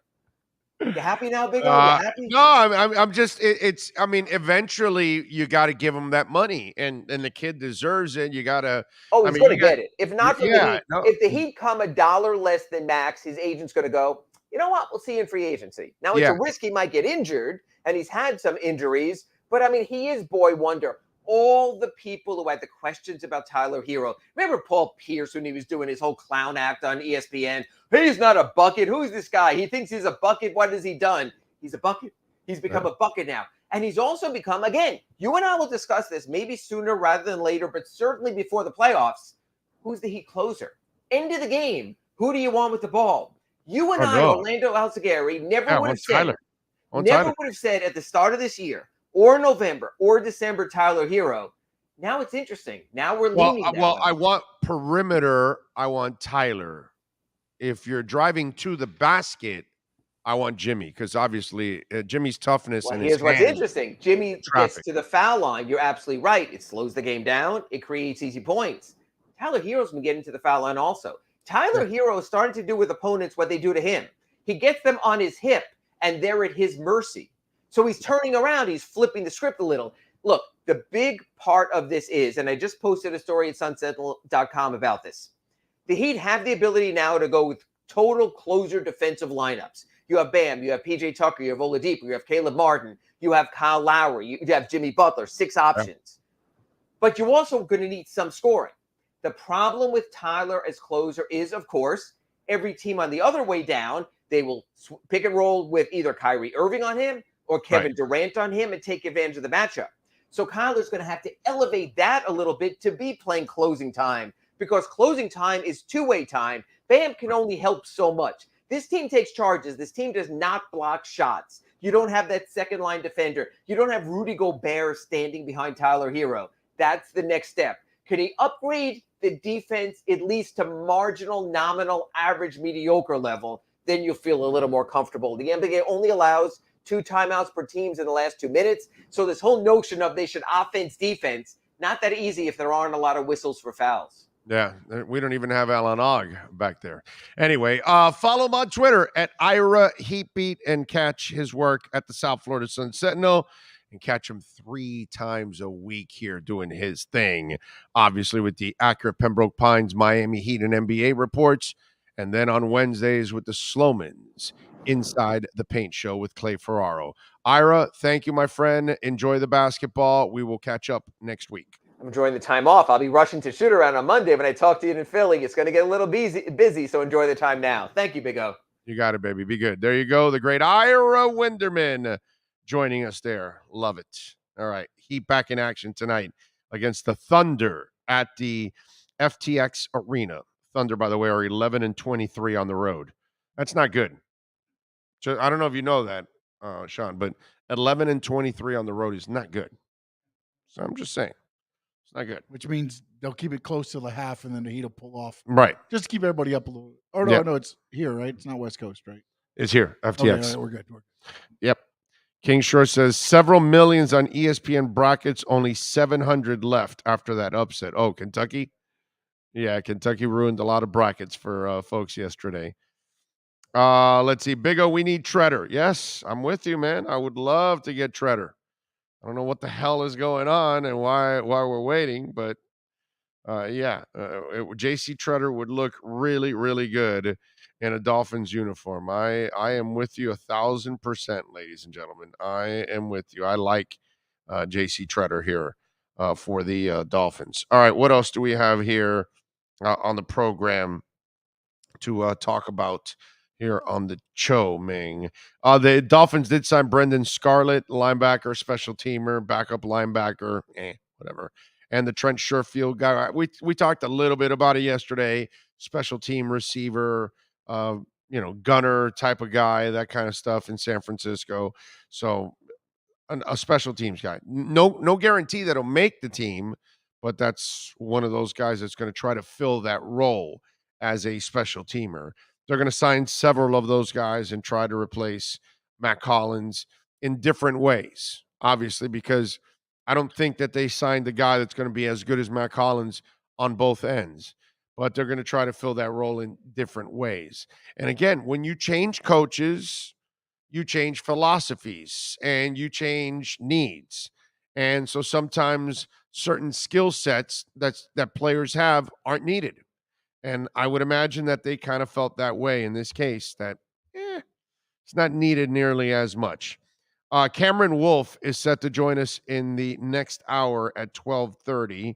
Ryan Vargas, race car driver, will be joining us at 1 o'clock. So we will have fun with the man that drives the number 6 Chevrolet Camaro for JD Motorsports. All right, let's do this. Let's take a quick break. Give us a couple minutes here. Let me get a little honey and lime in, and give me a couple minutes, and we will come back. Got a bunch of things that I want to talk about. I want to talk a little bit about the Deshaun Watson story that's coming out, because it's got a lot of twists, and it involves the Dolphins, obviously. Baker Mayfield, another story that came out, and again, it just kind of, rubs me the wrong way. We'll talk a little bit about that. We got a bunch of things to talk about too. Our KSDT Sports Business Minute too, and of course we're coming to you live from the KSDT offices here in Dadeland. Give us a couple minutes. We'll take a break. Sean Stanley is mastering this program like he does every single day. Back with more right here on the Big O Radio Show. This is the Big O Show. Sports fans love a place with great food, cold drinks, and TVs everywhere. That's why sports fans love Sports Grill and their 7 amazing locations. Check out the Bird Road location at 11481 Southwest 40th Street in the back corner of the West Bird Shopping Center. Sports Grill is also now offering some great employment opportunities. All kinds of positions are now available from kitchen to hosting. Call for more information at 305-485-8845. From wraps to salads to amazingly delicious specialty dishes, Sports Grill is the home to the legendary special grilled wings. Since 1987, Sports Grill, good food, good drink, and good friends. It's the Big O Show. Judge, you tuned in to the hottest sports radio. When you need your warehouse looking good while staying efficient, there's only one place to find the finest racks in the business. Pallet Rack City in Hialeah. 305-424-8547. That's 305-424-8547. Pallet Rack City is the company you need when you want your warehouse sporting the finest racks in the business. After all, who doesn't love a great rack?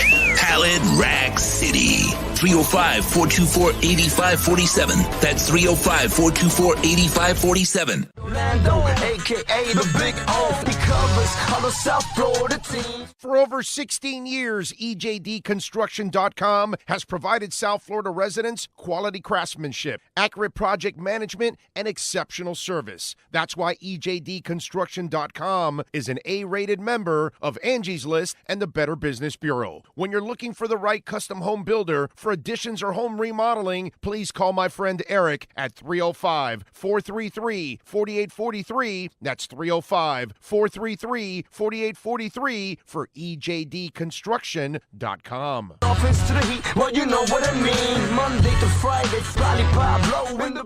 There's no need to drive around South Florida wasting valuable time looking for a new or certified pre-owned Acura. Go to the #1 volume sales dealership in the Southeast United States. Craig Zinn's Acura of Pembroke Pines. Purchase with pace and space in a dealership tailored to your needs. From home buying to providing that personal touch. Contact the 2020 Satisfaction Award winner Craig Zinn's Acura of Pembroke Pines. 888-776-5123. That's 888-776-5123. Or visit them at 15601 Pines Boulevard in Pembroke Pines. Show on the radio, the top's where we gonna go, Andy, that's the way we roll.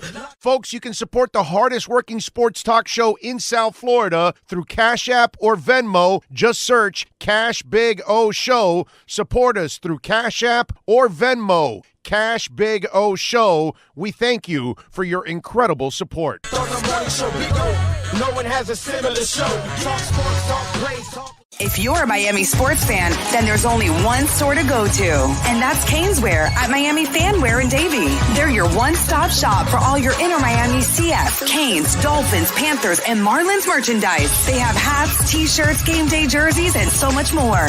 Located at 2511 South University Drive in Davie, and open 24/7 online at caneswear.com or intermiamiwear.com. Call them at 954-835-5597. Caneswear, the spot where Inter Miami and all Miami sports fans shop.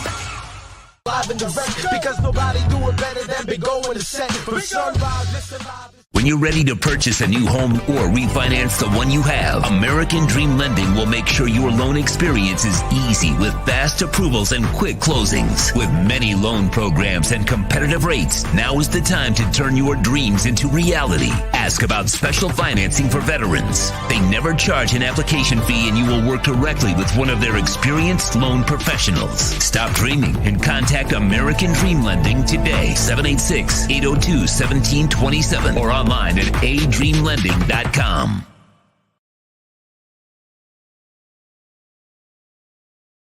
The Big O Radio Show originates from the OK Coin Studios. Invest a little time and save big. Just set the recurring buy and pay, 0 transaction fee after your first purchase. The Big O Radio Show is mastered by executive producer Sean Stanley from the OK Coin Studios. When it comes to South Florida sports teams, very few in the media have witnessed, lived, and covered it like the Big O. Let's start the program dedicated to your favorite South Florida teams with a passion that's unmatched. The Big O Radio Show is on. Here's the Big O. Baby, rocking and rolling from the KSDT CPA. Beautiful offices here in Dadeland. So remember, when you need your accounting done, you need taxes, you need to get done right here. KSDT CPA. Take care of your business, take care of your personal, and tell them, of course, that you heard it here on the Big O Show. Appreciate it. Alexander, thank you for some love there on the super chat. He says, keep up the great work, O. And memo to all Dolphin fans, we got to be patient. Trust me, I have faith that this will all work out. I hope so, man. I hope so. I've got faith too, man. I think they're headed in the right direction. It's just we've had so much disappointment that any kind of disappointment just kind of becomes, a trickle-down effect from everything that's gone on in the past. That's just kind of the way it is. What are you going to do? It happens. Big O, I've been listening to the Interrupters for 5 songs. I'm glad you mentioned them. Good song. I love good melodies and lyrics. This is the first I've heard of them. Thank you, Big O. There you go. Interrupters are fantastic. Gave You Everything is my favorite song, by the way. That's a great song. So I can't wait to go see them up in St. Augustine in the summer. I'm looking forward to that. That's going to be a lot of fun. I saw them recently open up for Green Day, but it's a short set. They were the first act, so they did like 9 songs. So I want to go up and see Amy and the boys do an entire set. I saw them. I took my wife to go see them at Revolution Live a couple of years ago, and it was awesome, man, because they jammed for like an hour and a half, and it was great because they did like 16, 17 songs, and it was a fantastic concert. Great energy, great lyrics, a lot of positive vibes from their music. I like it. Let's see. What else do we have here? Thomas says, Barry Jackson's tweet last night, 6:30, states that Greer said that the offensive linemen that he has drafted high in the past 3 years just simply have to play better, and we'll see. Well, Thomas, I don't care about Barry's report or whatever. What I've said from day one of the season last year till now is that the coaching was terrible and that those linemen weren't that bad. There's no way they whiffed on all those linemen. No way. There's no way. And I've told you this. And out of those 5 guys that they drafted, I bet you 2 to 3 of them are going to end up becoming solid players. And we're all going to, a couple of years down the line, we're all going to go look, wow, you remember the first couple of years, how terrible it was? And it's because of the coaching, because they didn't have good coaching. And now they got people that are proven. So if these guys are not getting rid of them and they feel they have enough talent, so they must feel that they have something to work with. Now, is it a complete, piece of work? No, of course not. That's why they added Connor Williams. And that's probably why they're going to add at least one more lineman. I think they're in play for another lineman. I think they're trying to get another lineman. But right now, they're not signing. So something's going on. It's the Watson domino waiting to fall to then see what then Teron Armstead does. And then after Teron Armstead signs, then the next couple tackles will then say, okay, the market's been set. Now we can go get our contracts. Because remember, Teron Armstead's going to sign for a boatload of money. So all the other tackles that are available, Lael, Trent, all these guys, their agents are saying, we've got to wait. Wait till Teron Armstead sets the market so then we can set the number after that, because we're not going to get what Teron Armstead gets, but we're going to go right under that. The thing is, what if you negotiate a $60 million deal over 5 years, just, craps and giggles, and Teron Armstead negotiates a 5-year, $120 million deal. So now all of a sudden you're looking at your agent, and your agent's looking at you, and you're like, yeah, we probably could have gotten 5 years, 90 instead of 60. Get my drift? So that's why we're waiting for the Teron Armstead domino to then affect all the other tackles. And we're waiting for Deshaun Watson to make his decision because now he eliminated Carolina. By the way, Carolina is the redheaded stepchild, right? Like nobody, they never end up with the quarterback. But anyway, now it's Atlanta, New Orleans. You got something there? Well, no, I was going to say, there was reported by Tom Pelissaro. You know what they told why the Panthers were out? Why? They wanted the third and fourth year of the contracts guaranteed.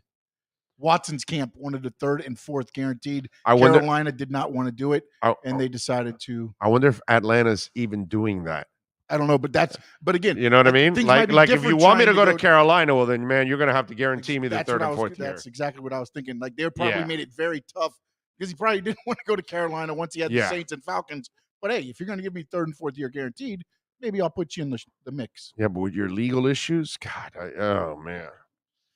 I got to tell you, bro. You got to be worried about that. But anyway, bottom line is Carolina's out. Browns are out. So now it's down to Atlanta, New Orleans. And as I've told you, this may be right and it may be wrong, or it might not be even close to it. But I think Miami, if they want Armstead, you're hoping that he goes to Atlanta. Because if he goes to New Orleans, it looks like Armstead will then stay in New Orleans with Watson.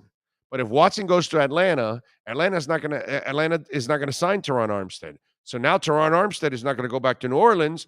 Now Miami has a legit shot at Teron Armstead or any of the other tackles. Maybe La'el Collins or Trent or whatever. Any of these guys that they're interested in. I'm not exactly sure which one of them they're interested in. But we're waiting for the Watson thing to fall. And then we'll find out. And if they add a tackle or they add J.C. Treader, then I'm feeling really good about free agency. I'd like one more. I told you guys this, okay?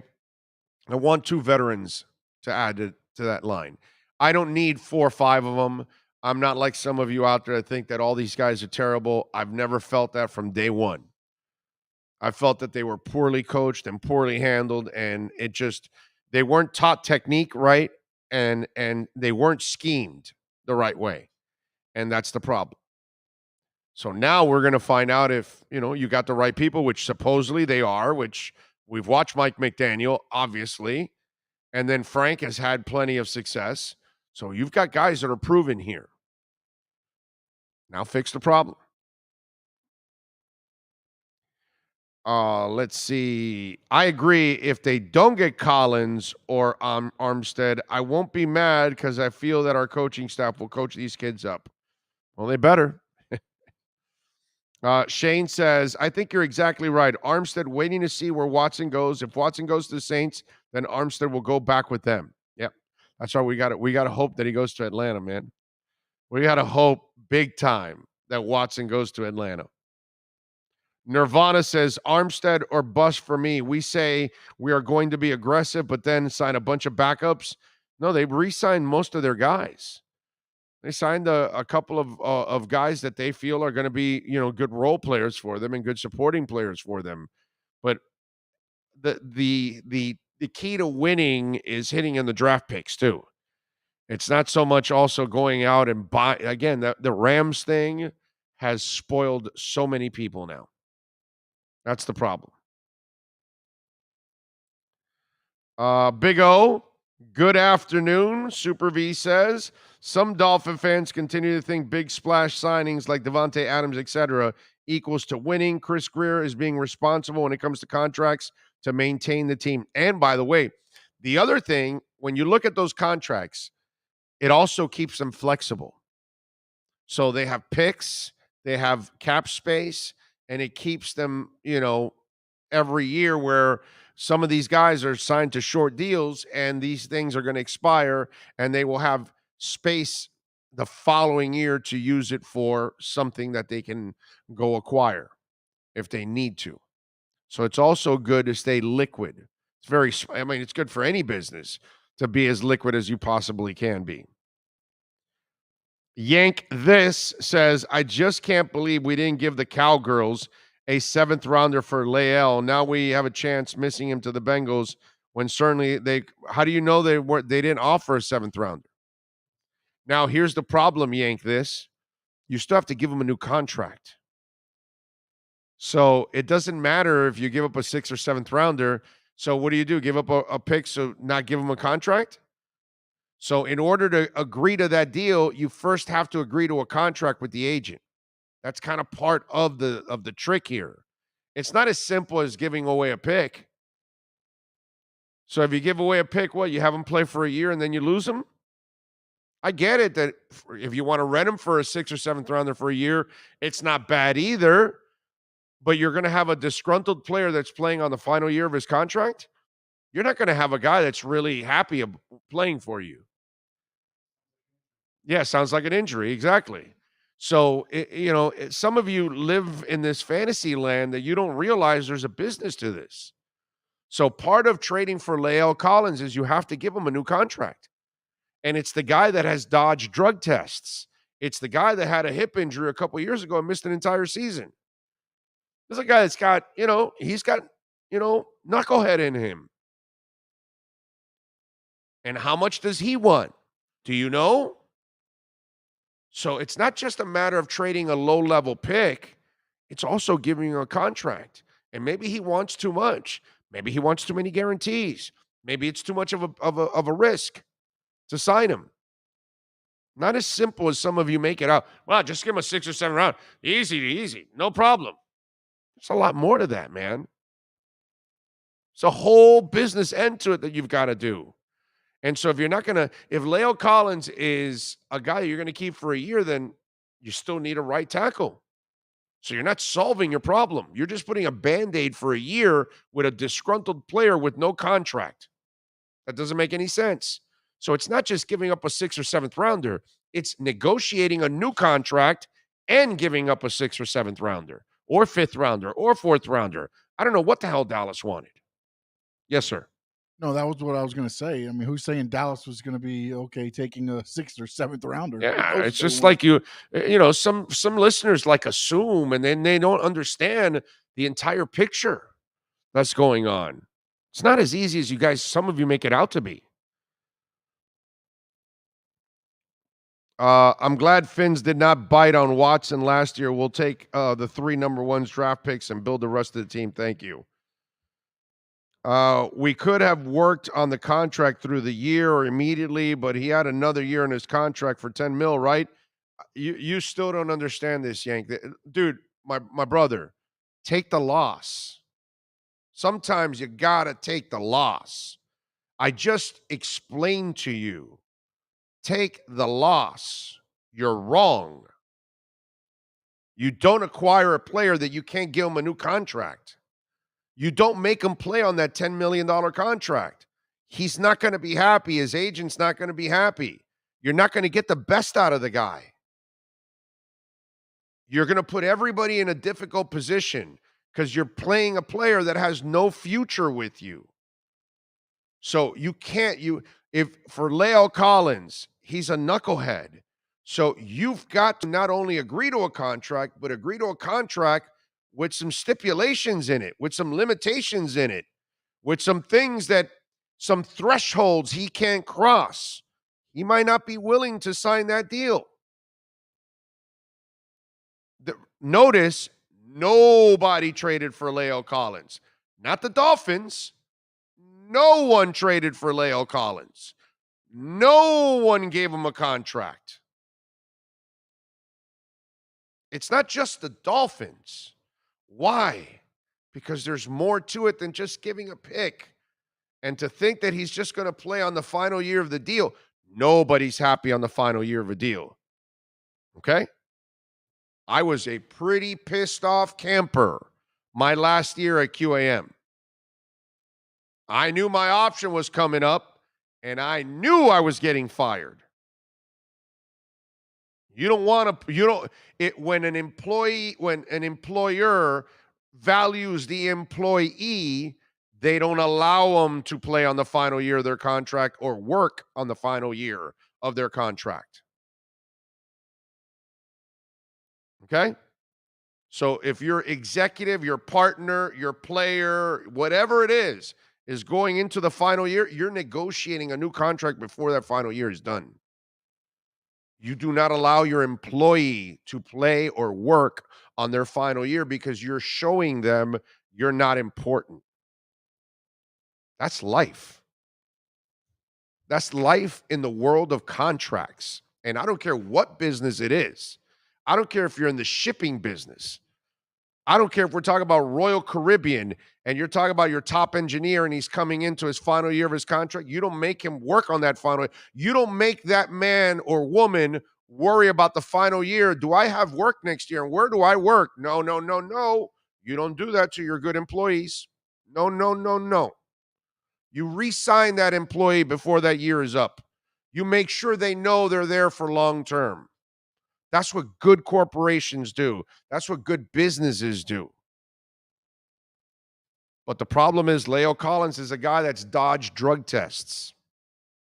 He had a hip injury a couple years ago and missed the entire season. It's not as simple as just, hey, let's give up a pick and let's give him a fat ass contract and let's go. Let's go party in South Beach. No, man. That's not the life that they live. They got to be a lot more responsible with a guy like Leo Collins. You know, with Teron Armstead, you've got a pro's pro. Now, you may have some injury history, but you have no baggage. You don't have to worry about it. He's going to be at practice. He's not going to dodge a drug test. In fact, he's not going to fail any drug test because he's never failed a drug test. You know what I mean? So it's a different professional you're dealing with. With Leo Collins, you don't know if he's a complete pro. So it's just not that simple.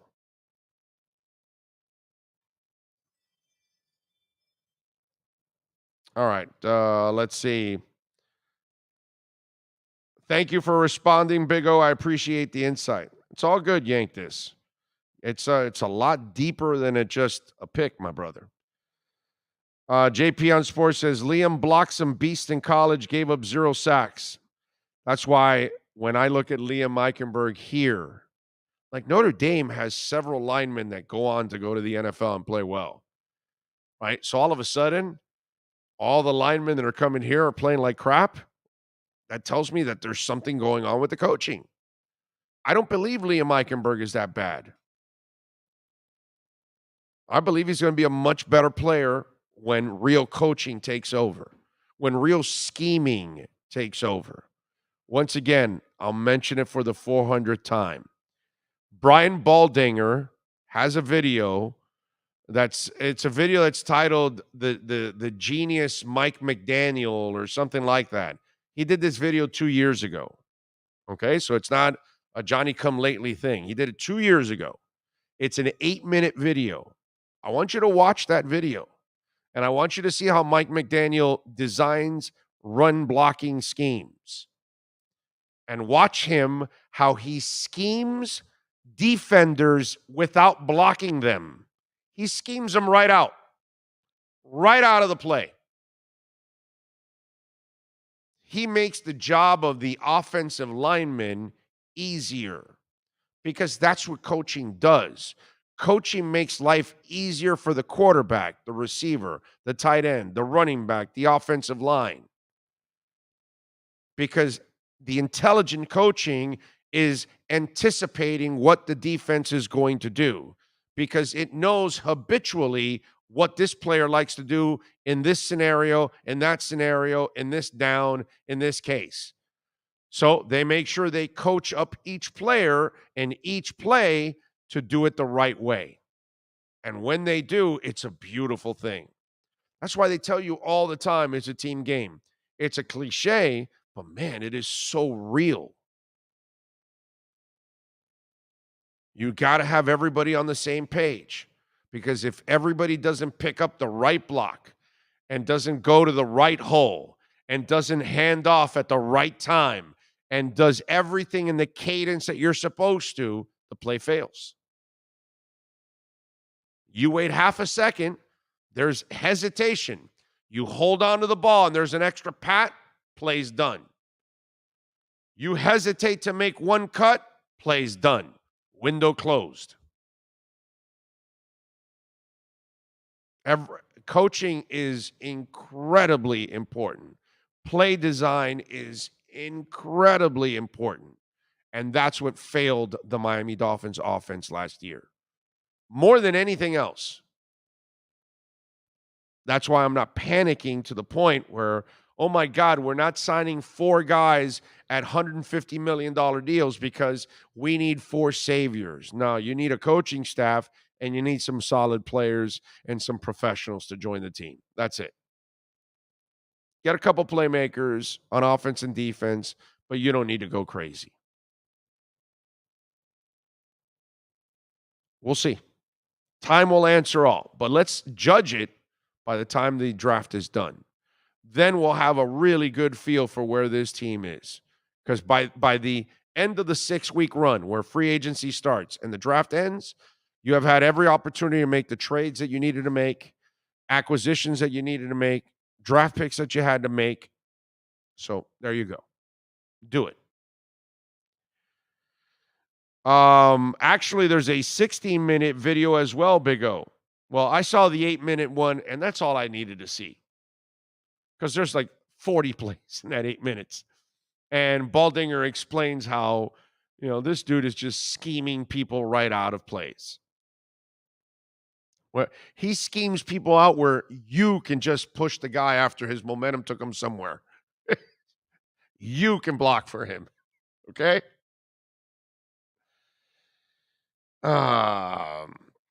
Cap for Life says, good morning, beautiful people. Well, thank you, Cap for Life. That's everybody else except me, of course. We got a lot of beautiful people out there. Except me, of course. The Welton Rayom text line, 855-912-1056. That's 855-912-1056. If you want to get in on the program, many ways to contribute to the show. Cameron Wolf will be joining us at the bottom of the hour where our KSDT, Miami Dolphins, and NFL report. So we'll talk to him. Ryan Vargas is going to join us at 1 o'clock. So we'll talk a little auto racing at 1 o'clock. Got the Xfinity Series in Atlanta and Saturday's race. We'll get to watch that and have a little fun. So Ryan, so what do you think? Will our logo be a good luck charm for Ryan? Of course. Because it's round. It's perfect. Exactly, right? Round. Like an oval. Exactly. The oval. Taking left turns, we're good. And he's going to have a big race. Yep. Right? Yep. And he's going to put on a show. Yes. So it's all there with the logo. The Nolly's 250. Okay. All right. So if he wins, then he can't take the logo ever off the car. I'm sure we'll have to discuss that with him. I don't know. I mean, that's a good luck charm. It's a good luck charm. I'm telling you. If he wins the race, you can't mess with good luck charms. You know how baseball players, they go through routines. I'm still wearing the same socks from Little League. There you go. You see? And the broadcast is going smooth. Fantastic. Right? Yes. That's what it's all about. So I'm just saying, I when we talked to Ryan about this, if he does win the race, it's like, where are you going to put the logo next? Because obviously that will be. But you can't if good luck race, charm. It stays there. You can't move it. You won the race with the logo there, right? But the logo will go with him everywhere now. Now it's like his good luck charm. That's true. We'll have to talk to him. We'll have to discuss it. Okay. Now, if he loses the race and he ends up in last place, he'll rip the hell out of that logo off the car is probably what he's going to do. We'll probably talk with Alan on this too. Okay. Yeah. We will. We'll talk to Alan on this. But, it goes both ways. If things go well, you got to stay with the logo. Yes. Yeah. Now, if things don't go well, then you got to blame the logo. No, there's other logos on the car. Yeah, but they'll probably blame ours. No. They'll probably blame ours. You got to take the good with the bad, bro. Look what our logo's doing here. I know. Yeah, But that's why I think it's going to really spread the love for Ryan. I really believe that. I agree 100%. I think it's going to spread the love for Ryan, and we're going to have a top finish here, number 1. Oh, sponsoring a race car? Didn't see that coming. Yeah, we're sponsoring the race car. Yes. Yeah. We got all the bucks in the world, bro. Yeah. Yeah. You guys have given us so many super chats. We figured we'd go sponsor a NASCAR race now. You know what I'm saying? You guys are dropping super chats left and right, Venmos, Cash Apps. I figure, what are we doing with all these millions, Sean? Sean goes, let's sponsor Ryan Vargas. Yeah. And I said, let's do it. So that's it. That's exactly what we're doing. So keep the donations coming so we can sponsor Ryan Vargas. All right, let's do that. They're going to be very surprised when they see the big old 500 soon. That's right. Damn right. Look for Cars 5.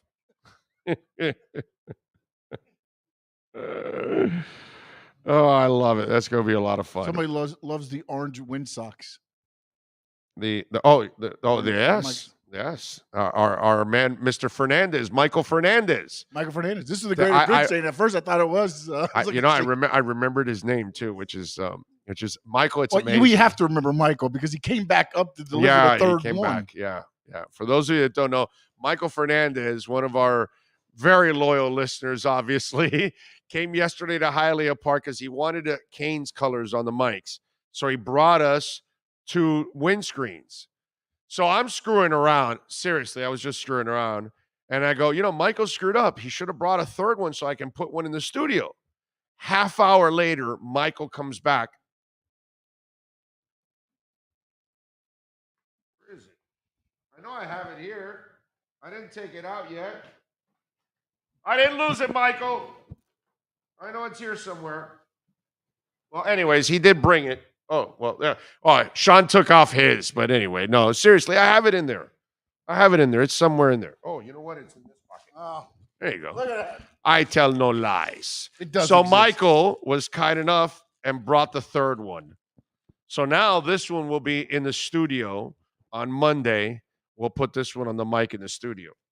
Thank you, Michael. Yes, and speaking of Canes, the Lady Canes are up 44-30. Oh, that's right. They started at 11:30. They're going to half right now, and now it's 44-33 going to the half over South Florida. The Bulls. They are playing the Bulls from South Florida. So Katie Meyer and folks, good luck to Katie. Hopefully she'll be able to get it done. The men's play at 3:10 on True TV. They will take on USC, who's 26-7 and the 7th seed. Miami is the 10th seed at 23-10. Let's see. Breaking news. Cam Wolf with the Wolf Pack knows his stuff. Stay tuned. I agree. I'm getting a call from Bristol, Indiana. How about that? Bristol, Indiana.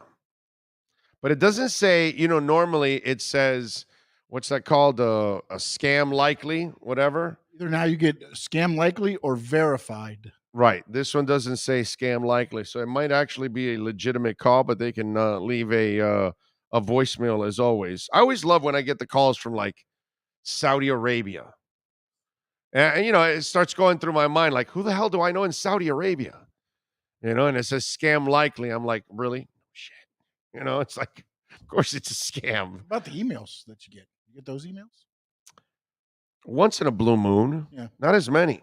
No, not anymore, but before I used to. Yeah, my emails. Wanted money every week. It's kind of limited down now. I've kind of been able to spam the hell out of everybody and block them all out, and I've been able to kind of weed it out. Samuel, thank you for the love on the Cash App, because I can tell that was the last name there. This is how Mike McDaniel saved Jimmy's job and turned Deebo Samuel into a running back wide receiver, because Jimmy can't throw deep, accurate passes, and Jimmy's impatient. I think Jimmy's bigger problem has been his injuries more than anything else. I know that we all look at that one pass in the Super Bowl, right? And he overthrows a open wide receiver, and that was the difference in the game. And I know that kind of gets his label overall, but Jimmy, I think, is pretty accurate. I think the bigger problem with Jimmy has been more the injuries, that he just can't ever stay healthy. His body constantly breaks down. I mean, a couple of years ago, how he took on a tackler instead of going out of bounds was baffling to me. It's like, know your Know your role, bro. Know who you are. Your body does not ever really hold up. Why would you do that? Which made no sense to me whatsoever. Oh, by the way, you need to get that pick ready that from the baseball glove pick. Make sure you get that thing ready because I am going to need that in a second there. The Panthers, by the way, tonight will take on the Ducks. We'll quack at 10 o'clock. At 8 o'clock tonight at FTX Arena locally here, the Miami Heat will host the Thunder. I would imagine Jimmy Butler is not going to play. The Miami Heat doesn't need Jimmy Butler tonight. Jimmy can take it off. We're awaiting the start for the Canes men's team at 3:10. We just gave you the UM ladies score. The other thing I want to talk about is something very creative. And we try to find fun, creative, sometimes they're a little controversial sports stories that's when business and sports collide. And that's when we get our KSDT sports report.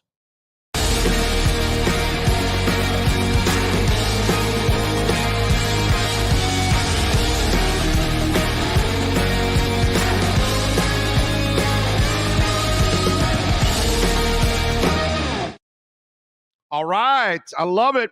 Little KSDT sports business report. Now, this is an interesting one.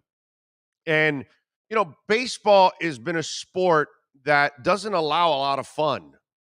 This whole thing back, chicks dig the long ball and all that kind of stuff. And I used to watch Ozzie Smith run onto the field and do a somersault. And, baseball had some fun to it. Ricky Henderson had some flair when he came to the plate, and Joe Morgan with the pump, and Mike Schmidt would shake his ass at you and then put it out on over the fence. Baseball was fun, and we've lost a lot of fun with baseball. It's gotten boring. It's gotten to the point where it's a home run or a strikeout. It's gotten to a point where they don't get it. Ryan Vargas gets it. Today, you'll hear him at 1 o'clock. He's huge on TikTok. He's huge on social media. You look at racing overall, there's a lot of them that are active on social media. They get it because they need it. Football, players are active. Soccer, players are active. NBA, baseball, they don't get it. But you know what baseball needs? Baseball needs Jazz Chisholm. Jazz Chisholm is doing something really cool. Look at your screen now. And of course, if you're watching the podcast, you're not going to be able to see it. But Jazz Chisholm presented new gloves. And these gloves they look like either ice cream cones. They have waffle cones, so he is adding a little fun, a little color to the game. Now, I don't know if baseball is going to allow this, but he is going to start marketing these kind of baseball gloves. And I think this is actually a really cool thing. I think baseball needs to open itself up a little bit more to the Jazz Chisholms of the world. I need to see Ricky Henderson come back to baseball. I'm not saying physically he's 177 years old. He can't play at this point. But what I'm saying is I want the color back into baseball. I want to have some fun when I'm watching baseball. Jazz Chisholm is fun. That's good business there. That's a way of adding a little spice to the game. Baseball needs it, man. They need it. I remember back in the day, you remember that McDonald's commercial where Michael and Larry Bird are challenging each other on all kinds of shots? Why isn't baseball doing things like that? Why aren't they on commercials all over the place? See, Jazz Chisholm is trying to make baseball cool. And this is a way that this can go viral. This can go on social media. Young kids can get behind it. You know what? Now you'll get a young kid that'll say, hey, man, I want a glove like that just for fun, and maybe gets into the game of baseball. But you got to make the game fun again. Man, we used to sit at the park and imitate batters, and we'd have to guess, all these kind of things. And baseball has to find a way to reach young people. And you reach them through social media. You reach them through creative things like this that Jazz Chisholm is doing. I don't know what these kind of gloves are going to go for, but I do hope that baseball allows them to have a little more personality and a little more individual identity. That's a good thing. And that's our KSDT Sports Business Report. This has been the KSDT Sports Business Report. KSDT CPA is one of South Florida's largest and one of the country's fastest growing accounting firms. KSDT is recognized by Forbes as one of the top tax and accounting firms for 2022. KSDT CPA is a full service firm that also excels in crypto. Visit online at ksdtcpa.com or call 305-670-3370. All right, we're back as always. We will be joined by Cameron Wolf in a couple minutes with our KSDT Miami Dolphins report, which we love that. Cam Wolf doing a great job as always. All the pitching changes suck. Yeah, well, Tony La Russa has started it with the whole thing, and it's morphed into, that it's hell. We're watching people now start with the games with relievers all the way through and craziness like that. Yeah, we've seen all kinds of changes. You're right. But I like what Jazz Chisholm is doing. Baseball's fans are me. People my age and older. Their fan base is they're the only sport where their fan base literally is dying. Literally dying. Basketball, they're picking up young fans. Football, they're picking up young fans. They get it. Soccer, young fans. Racing, young fans. Saw what they did during the pandemic? They went right away into esports. Super smart, dude. Who's into esports? Kids. What's the future of your sport? Kids. Connect. Baseball connects with old farts. Yeah, get off my lawn. Exactly. Man, you need to connect with the 15-year-old, with the 10-year-old. That's who you need to connect with. Don't connect with me. I'm there already. I'm going to watch you anyway. Go get the future. That's what you need to go get. And that's where baseball is hurting. But a guy like Jazz Chisholm, you need a lot more of that in this game. It's fantastic to have Mike Trout, but he doesn't sell the game. Think about that. The greatest player in the game doesn't sell it. Not on social media. Even golfers, they'll get on social media and they'll start doing tricks with their golf clubs and their shots and all that kind of stuff and show you how superhuman they are. Baseball doesn't do any of that kind of stuff. I'll watch Marino do more trick shots at his age than I will anybody in baseball. By the way, did you guys ever see Marino's golf trick? Go look at just put. I think if you put Marino golf trick, it might come out. He's right on the green, like right by a hole, and he hits the ball, and it goes straight up in the air. And he walks at you and hits his hat out, and it lands right in the hat. It's like a super cool. I'm pretty sure Tom Garfinkel was golfing with him, and he took the video. And it's like he whacks the hell out of the ball, but it went straight up in the air. And then he just takes out his hat, and it lands right in his hat. You got it there? Play it. Put it up on the thing. I don't think. Yeah, I'm giving you more and more work. I'm telling you, because I don't think that's a network or anything. I think that's Garfinkel's. If I'm correct, we're going to put it up now. But see, these are things that baseball players should be doing. Baseball players should be doing that. You got to get on social media, man. That's where young people are at. So you connect with them. And by the way, Marino is the badass of all badasses in the history of time. That's all I got to say about that guy. He is the definition of cool. Okay, to this day, he's still the definition of cool. In my book, he will always be the man, but I'm as biased as they get when it comes to Dan Marino, and I will admit it happily. And there you go, the great Sean Stanley. We'll bring it up. There you go. There's Dan Marino. So watch. He's just going to whack the hell out of the ball, but it's going to go straight up in the air. And then the cocky sumbitch that he is, he's just going to look at you and take out the hat, and it's going to land right in the hat. Because Marino is Marino. There's only one Marino. Remember that. I just wish we would have given him a running game, the right side of the line, and a defense, and we would have had a couple Super Bowls. Watch.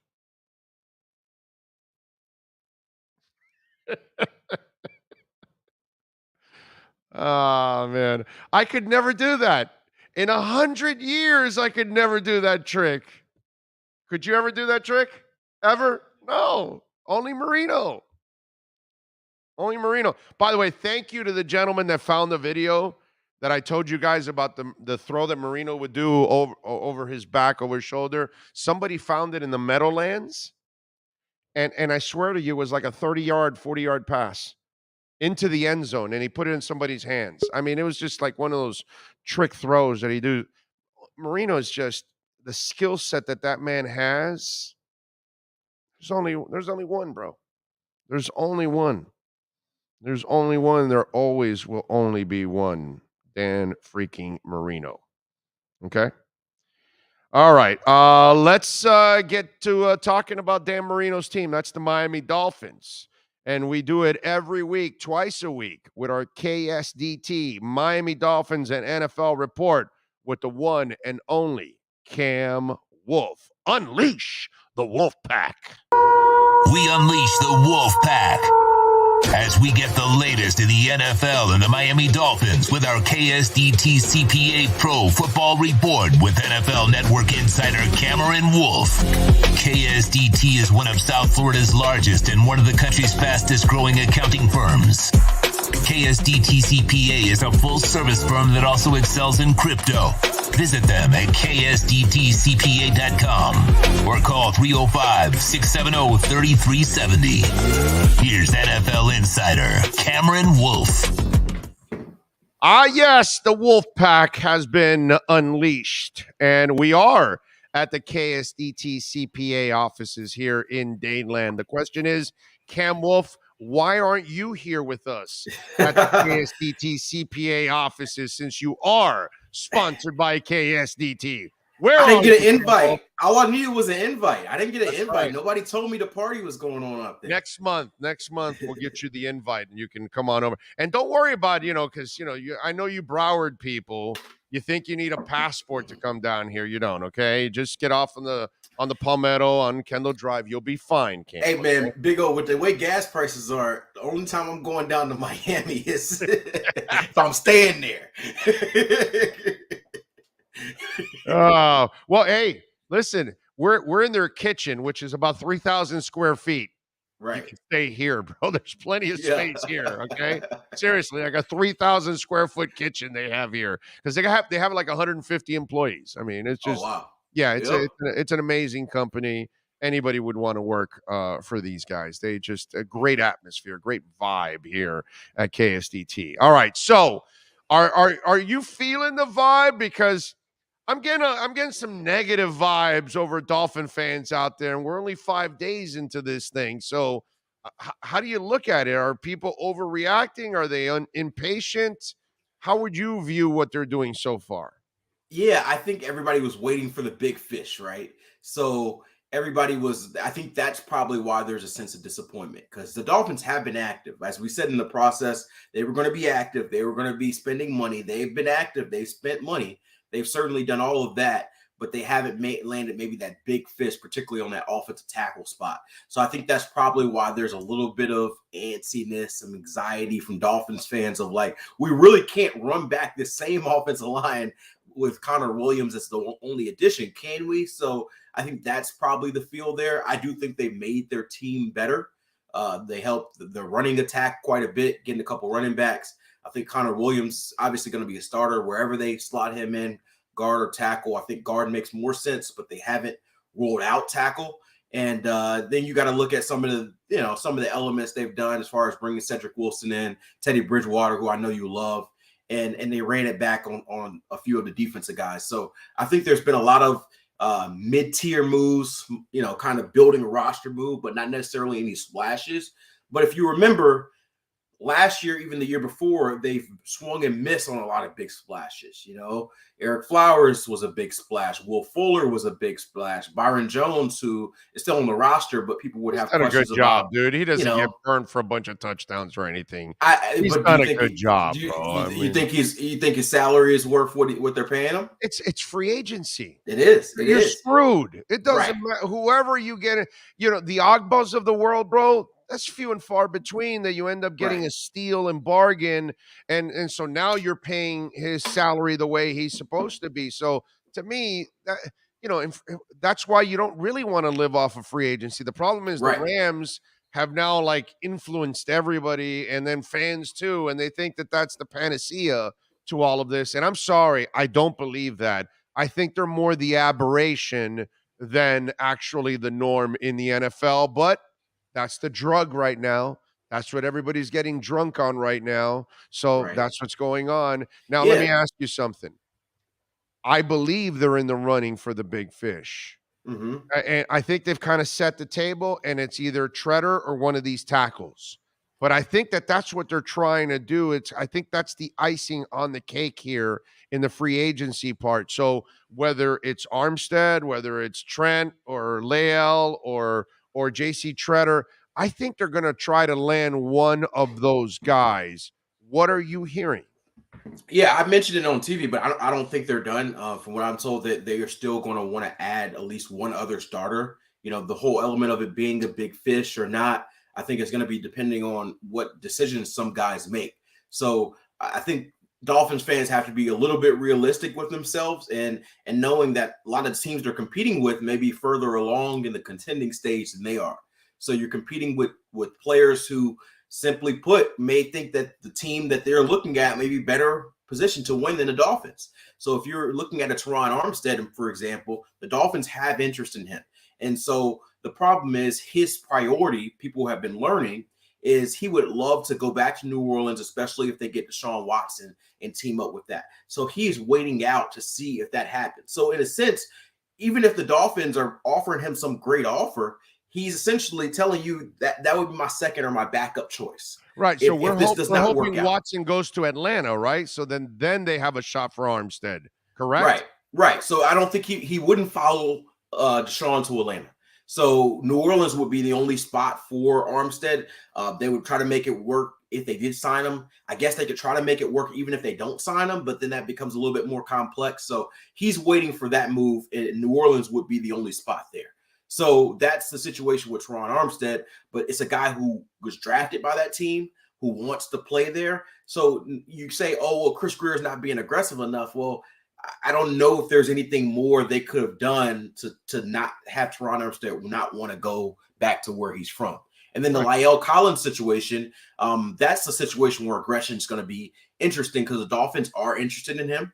They had some trade conversations, but they decided that we are going to be more interested if he gets released. And now he's released. As you saw yesterday, some of my colleagues reported he's in Cincinnati visiting the Bengals. And there's an obvious connection there. First of all, the Bengals just made it to the Super Bowl, so they're further along than the Dolphins. Let's just be real. With the quarterback who's shown more signs of being elite than the Dolphins at this point. Let's just be real. So if everything's even, then Bengals make more sense. And that being said, there's also the connection that Frank Pollock, who's the Bengals offensive line coach, was La'el's coach for the first 3 years in Dallas. So there's familiarity there. So it makes total sense why the Bengals will be his first visit. Now, that being said, if he leaves the building, doesn't get a deal done, then maybe the Dolphins are still in the mix there. Right now, you got to consider the Bengals the favorite there until he leaves the building.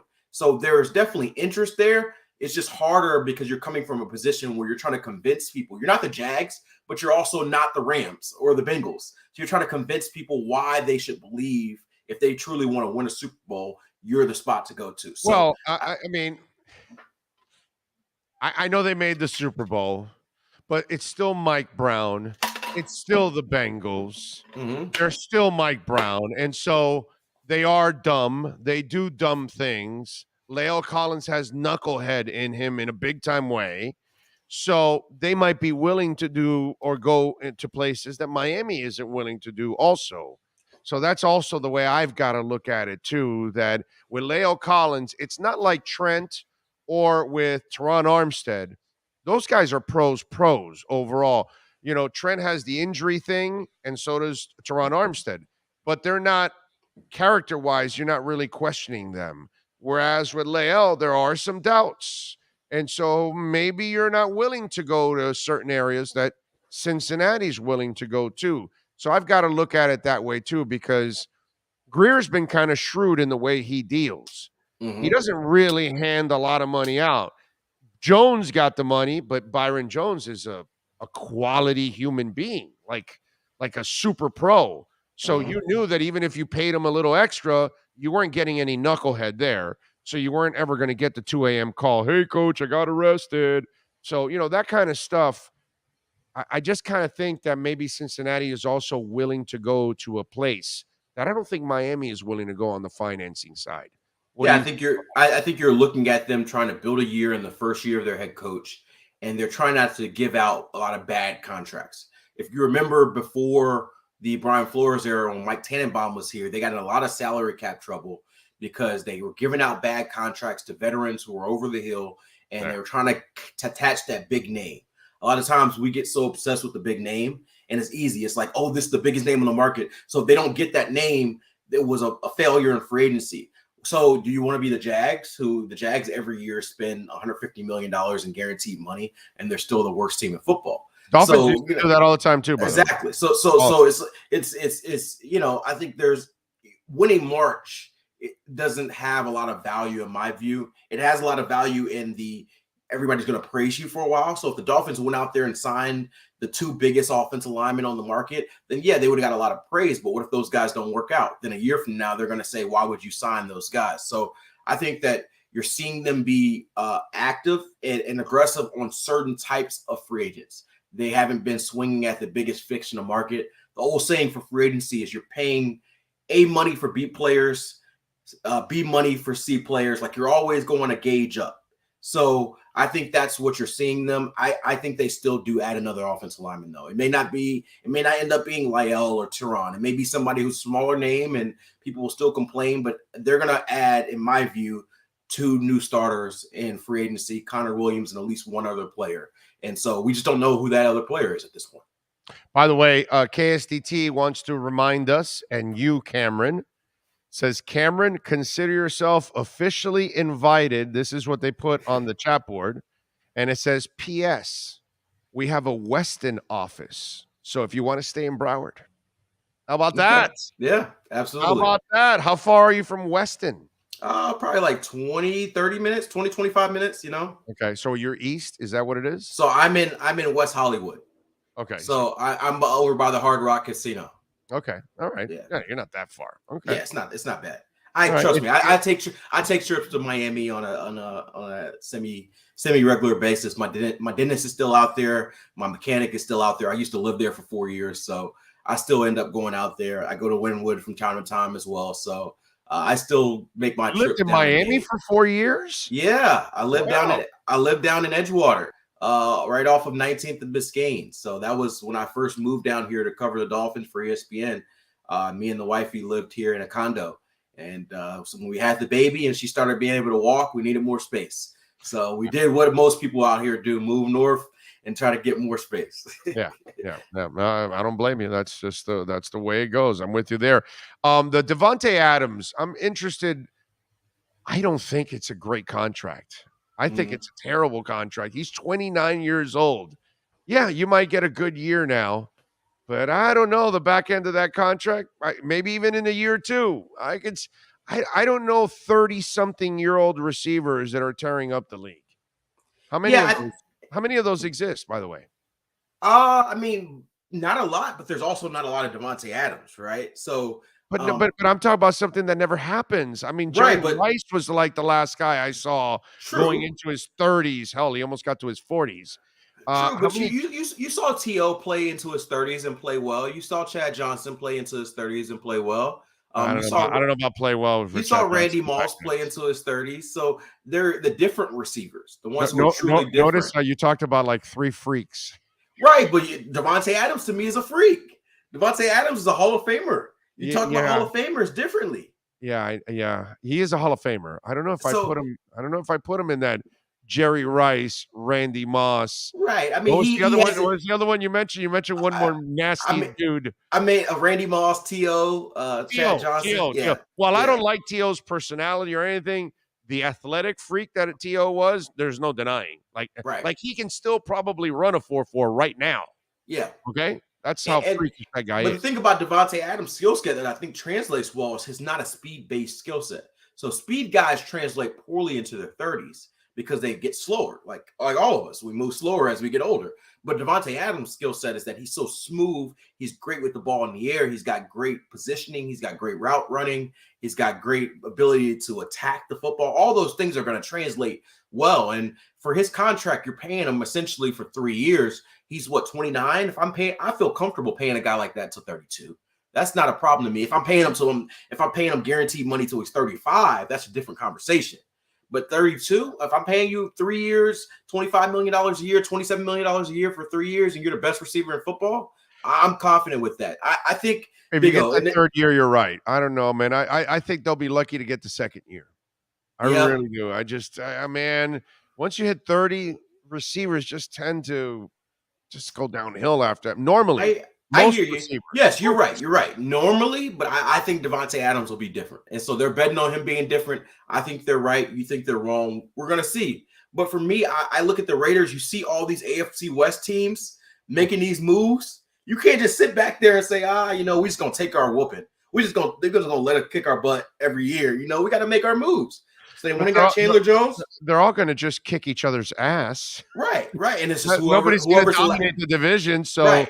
You're all going to end up around 500. You're not really going to end up getting ahead as much. You know what I'm saying? So but they're going to be battle tested. If they get in the playoffs, they're going to probably kill everybody else because they're the best team. So you look at, like I said, they went and got Chandler Jones, Devontae Adams. These are all guys who are on the last maybe 2-3 years of their prime.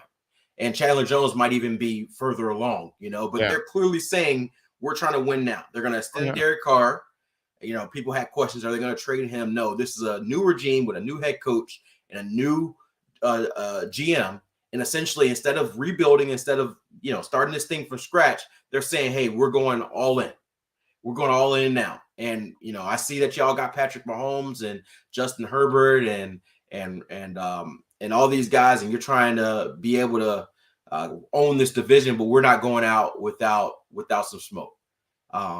Russell Wilson now in Denver too. So I commend the Raiders. I still think they're probably the fourth best team in that division. But they're taking their swing. So I don't have any issue with it. I think we oversell draft picks a lot of times. And so I like the aggressiveness of teams. It doesn't work for every team. You have to be close, like the Rams were. But I do think that we give too much credit to draft picks and guys who are totally unproven versus veterans who have done it and been at the top of their game for a long time. No, yeah, you're right. The thing is that you want to hit them because you're going to get them cheap for 4 or 5 years. True. And that's where look at the Dolphins. They had a steal with Ogba now for 2 years. Yep. 2 years. But they didn't draft him. They found him in free agency. I know. That's what I'm saying. But that's kind of what football's all about. It's drafting Jalen Waddle and milking his ass for 5 years until you have to pay him. It's finding Ogba in free agency, and I don't have to pay him, 14. They're paying him more in 1 year than they had to pay him the last 2 years now. Oh, yeah, absolutely. He's you know what I mean? Doubled his salary. Right. So, yeah, you're right. It has to be a balance. It's like baseball. I'm a baseball fan. So I'm watching the Phillies right now. And the Phillies have to spend in free agency. They just went and got Kyle Schwarber. They're supposed to be going to get another bat, Castellanos. Didn't they do that a couple of years ago too? And exactly. So stupid money, right? And the reason why they do that is because they have a terrible farm system and none of the young players work. They end up coming up and they suck and they can't develop them. So to compete, they end up having to sign all these big players and they still end up around 500, right? So that is the way they've gone about things. But guess what? Every offseason, they sign these players and I'm excited. I have hope until they crush it for me. So that's what the big name guys do. They give you hope, which is why Dolphins fans want their offensive tackle so they can hope that the offensive line is going to be fixed. Doesn't guarantee it's going to be fixed, but big names and money give you hope. So I think that's what you're seeing from a lot of teams. Let's wrap it up. Sometimes it works and sometimes it doesn't.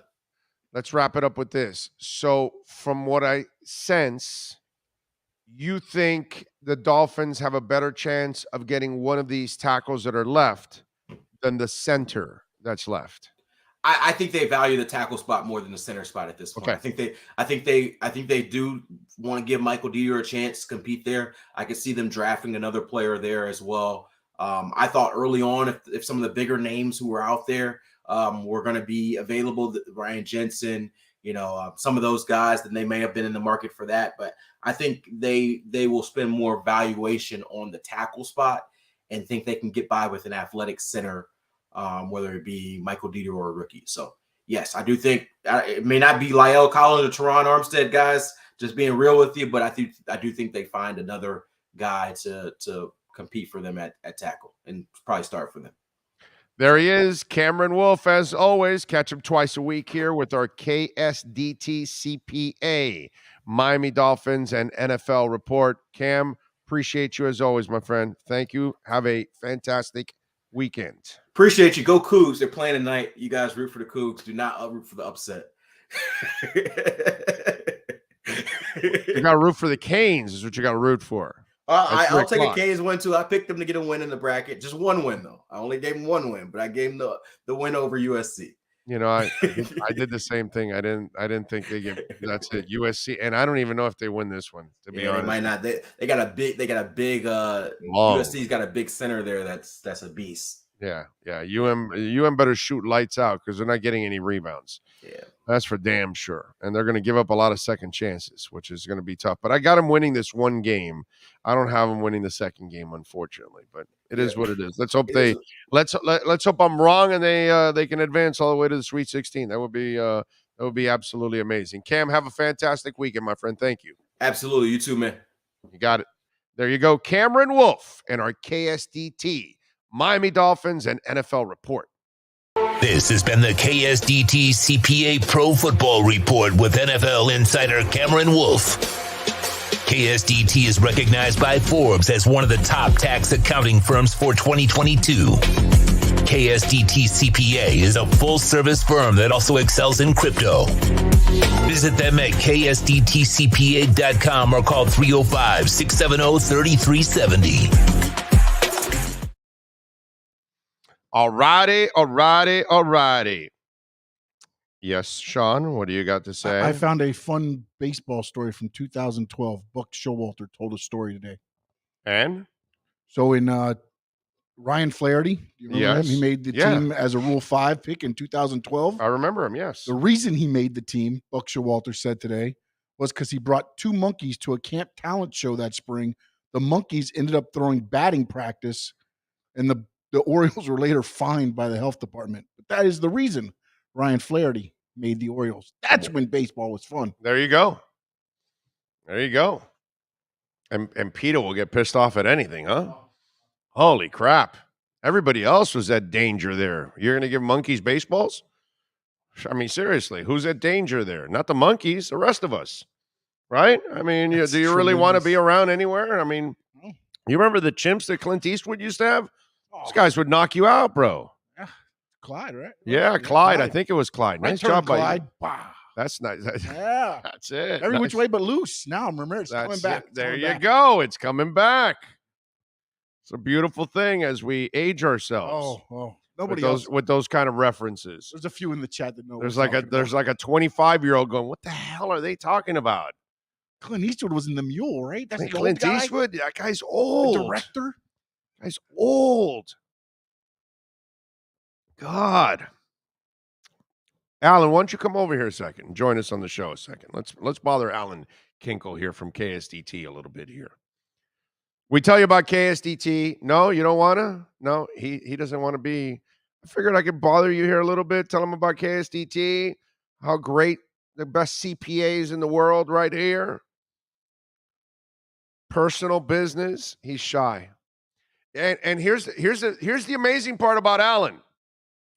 his personality doesn't fit in this damn building. Okay? He's the guy that makes everything go. All right? He's awesome. He's got a great attitude. That's why this place rocks. And I didn't know he was shy and afraid to get on the air. You would figure, yeah, I know he left. He left. I think he gave me the middle finger and everything. I don't know what it was. We're all alone here in this big kitchen. I invited him. All of a sudden, he left me. No, he's over here. I'm just having some fun. But anyway, so folks, if you do need, and we are approaching that season, and your last minute. I saw something the other day about like some dude saying about like I hadn't done my taxes in a couple of years. I'm going, what? I was like, really? Like, aren't you afraid? Like, I'm afraid to be like a minute late turning in my taxes. Like, we already turned in our taxes already, like a couple of weeks ago. You know, it's one of the things you don't want to be like, no. Did I do that? Yeah, I don't want those. I don't want the government coming after me, dude. Those people are ruthless, man. IRS will crush your ass, dude. No way, bro. I don't need no problems for that. Pay my taxes, get it out of the way, and that's it, man. It's over. I've been paying the last couple of years, too. I was getting back some. Oh, all right, let's go. Jeffrey's going to come on. Let's go.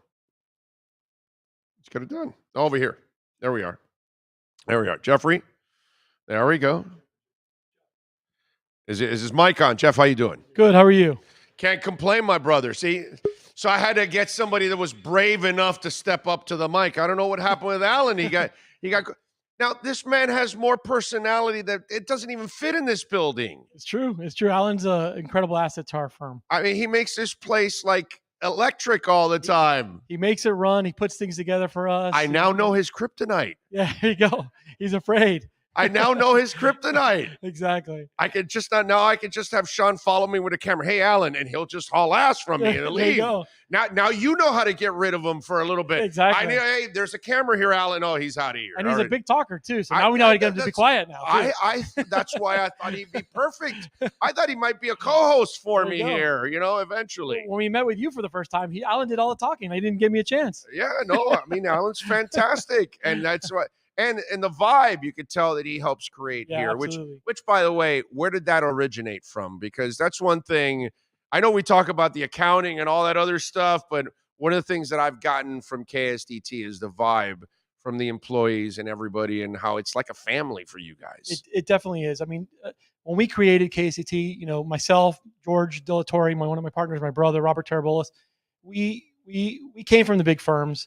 And we wanted to have a big firm, but have a completely different culture than these big corporate entities. We always wanted to treat everyone with respect, be a family, be one big family, because in the end, this is just a job. What most important in your life is your family and your life. Amen. And your health. And this is secondary to all of that, right? This helps support all of that, but those things are more important. And we wanted to make sure that we were an office that really cared about its employees, that made everybody, I used to get in my old jobs, I used to get what I call the Sunday blues, right? Oh, Sunday, I got to go to work tomorrow, start the week again, and I don't ever want anyone feeling like that. I want everyone to be like, wow, I'm excited for the next, thing I'm going to do tomorrow at work and the next person I'm going to meet.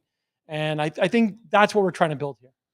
Well, Jeffrey, talk a little bit about what you guys do, because when we think taxes, we don't think of something that's exciting, but here you guys do a lot more than just taxes. Absolutely. So there's a lot more to what KSDT does. So talk a little bit about that so people can understand, and maybe they might be searching for some of these services. Absolutely. We are a full service organization, and give you a little history on us of how we've grown. This firm only started in 2005. We've acquired firms that are much older than that. So you'll see things on us about we've been around for 40 years, but we've been acquiring other accounting firms for years. We've probably done 20 acquisitions since 2005.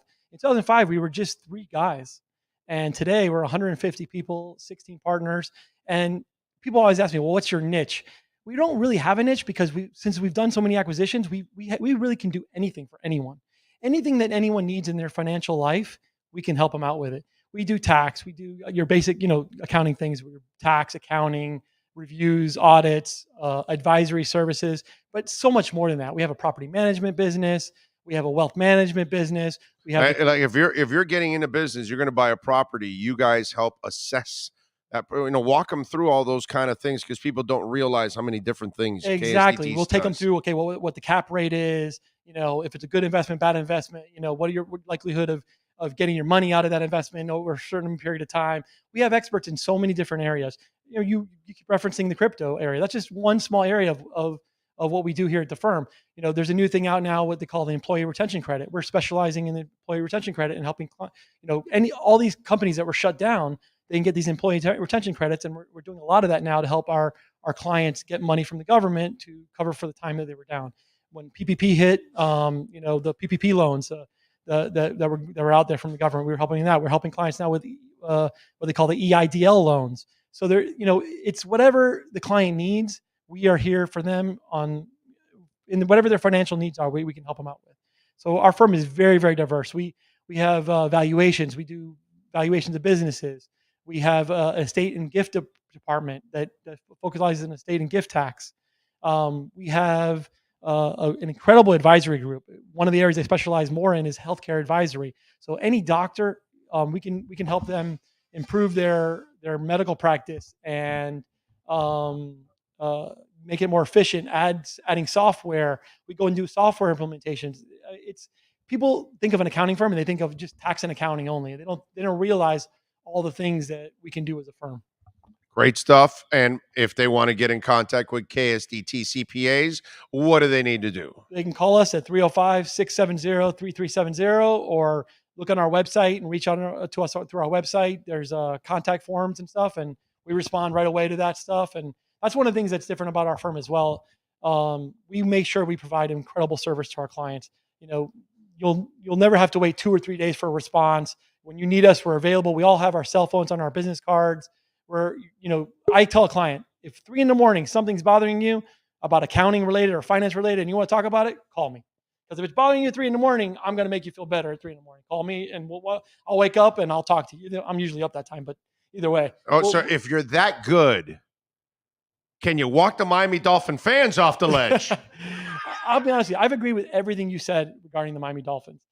I think everyone has seen so many crazy things happen with the Dolphins that they're just waiting for it to happen again. You got to give these guys a chance. Yeah. You might as well pick another team if you don't want to give them a chance and wait. I'm going to give them until 3 or 4 games into the season to see if things are going in the right direction. I'm not going to call them dead right before we even have the draft. Yeah. It's 5 days into free agency. And exactly. It's like, so to me, I'm going to give them until the 4th game of the season. If things aren't happening, I'll give them up for that year.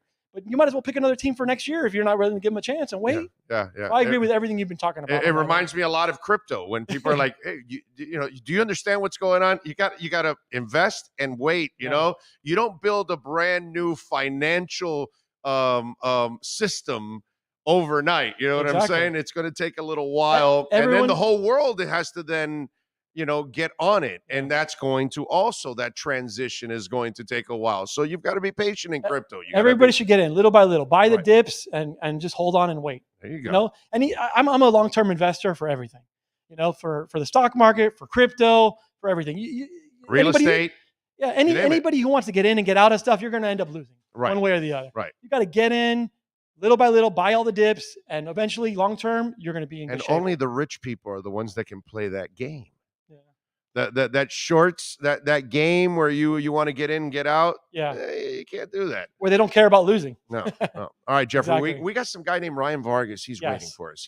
He is popped in, by the way. So he is ready to start off hour number 4. Awesome. And you're a little bit of a fan of Ryan Vargas. I'm from what a I huge understand. fan of NASCAR. I got the firm involved in sponsoring in NASCAR, and it's been an amazing partnership. We're with a company, a race team called JD Motorsports. And they got 2 amazing drivers, 2 young guys, Bailey Curry and Ryan Vargas. And you'll be talking to Ryan today. Yep. And these guys are just amazing people. They really take care of their sponsors. And I'm excited for the potential of what they could do. So you'll get to meet Ryan today and learn all about his story. There you go. Ryan will be handling on the track. But if you want to handle all the twists and turns in life, KSDT CPAs will handle that. Jeffrey, thank you, my very brother. much. Appreciate you. All right, let's take a quick break. Hour number 4 is next, and we start with race car driver Ryan Vargas next.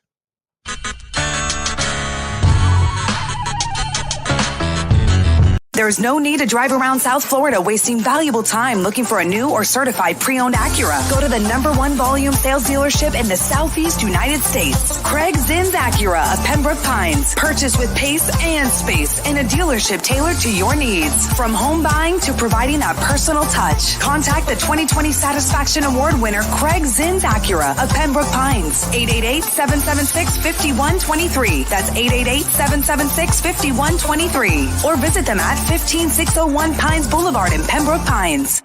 The Big O Radio Show is looking for partners to join our growing platform. If your business is ready to reach an audience that starts in Florida, crosses the nation while expanding internationally, this is the program that provides that vehicle. The Big O Radio Show is ready to broadcast live anywhere in the world to represent your event or product. To reach out by phone, 786-754-4664. That's 786-754-4664. Or email bigoradioshow@yahoo.com. Help us grow as we provide the content and personal connection corporate entities will never achieve. Folks, you The viewpoint statements or beliefs expressed on the following program by the host, guests, or callers are not necessarily the opinions of FantasyAccess.com, Media Group Inc. ownership, management, sponsors, or website.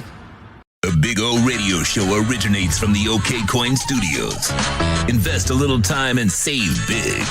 Just set the recurring buy and pay, 0 transaction fee after your first purchase. The Big O Radio Show is mastered by executive producer Sean Stanley from the OK Coin Studios. When it comes to South Florida sports teams, very few in the media have witnessed, lived, and covered it like the Big O. Let's start the program dedicated to your favorite South Florida teams with a passion that's unmatched. The Big O Radio Show is on. Here's the Big O.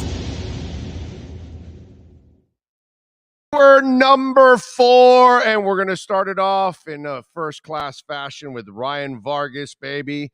He drives the number 6 Camaro for JD Motorsports, and you can catch him with the Xfinity race this Saturday. There he is, ready to go. Ryan, how you feeling, my man? You feeling good?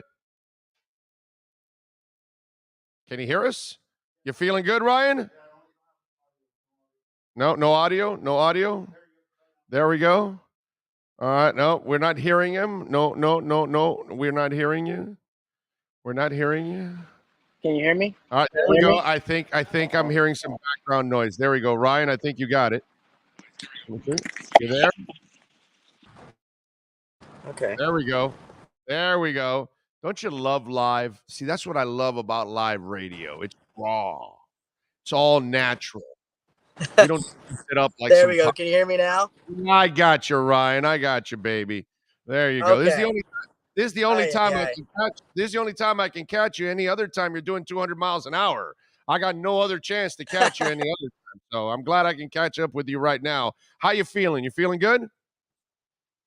Man, if it means anything, hopefully getting the internet situation here sorted out is the most stressful part of my day.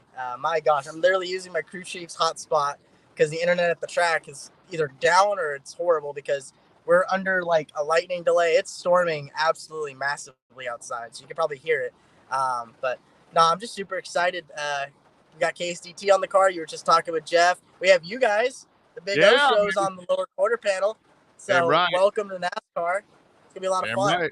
Yeah, man. How about that I had half of my bachelor party at the Daytona 500. How about that? Really? Sterling Marlin was the winner back then, which today, by the way, Ryan, is my 28th wedding anniversary. So think about this. I'm talking to a race car driver. It's my wedding anniversary.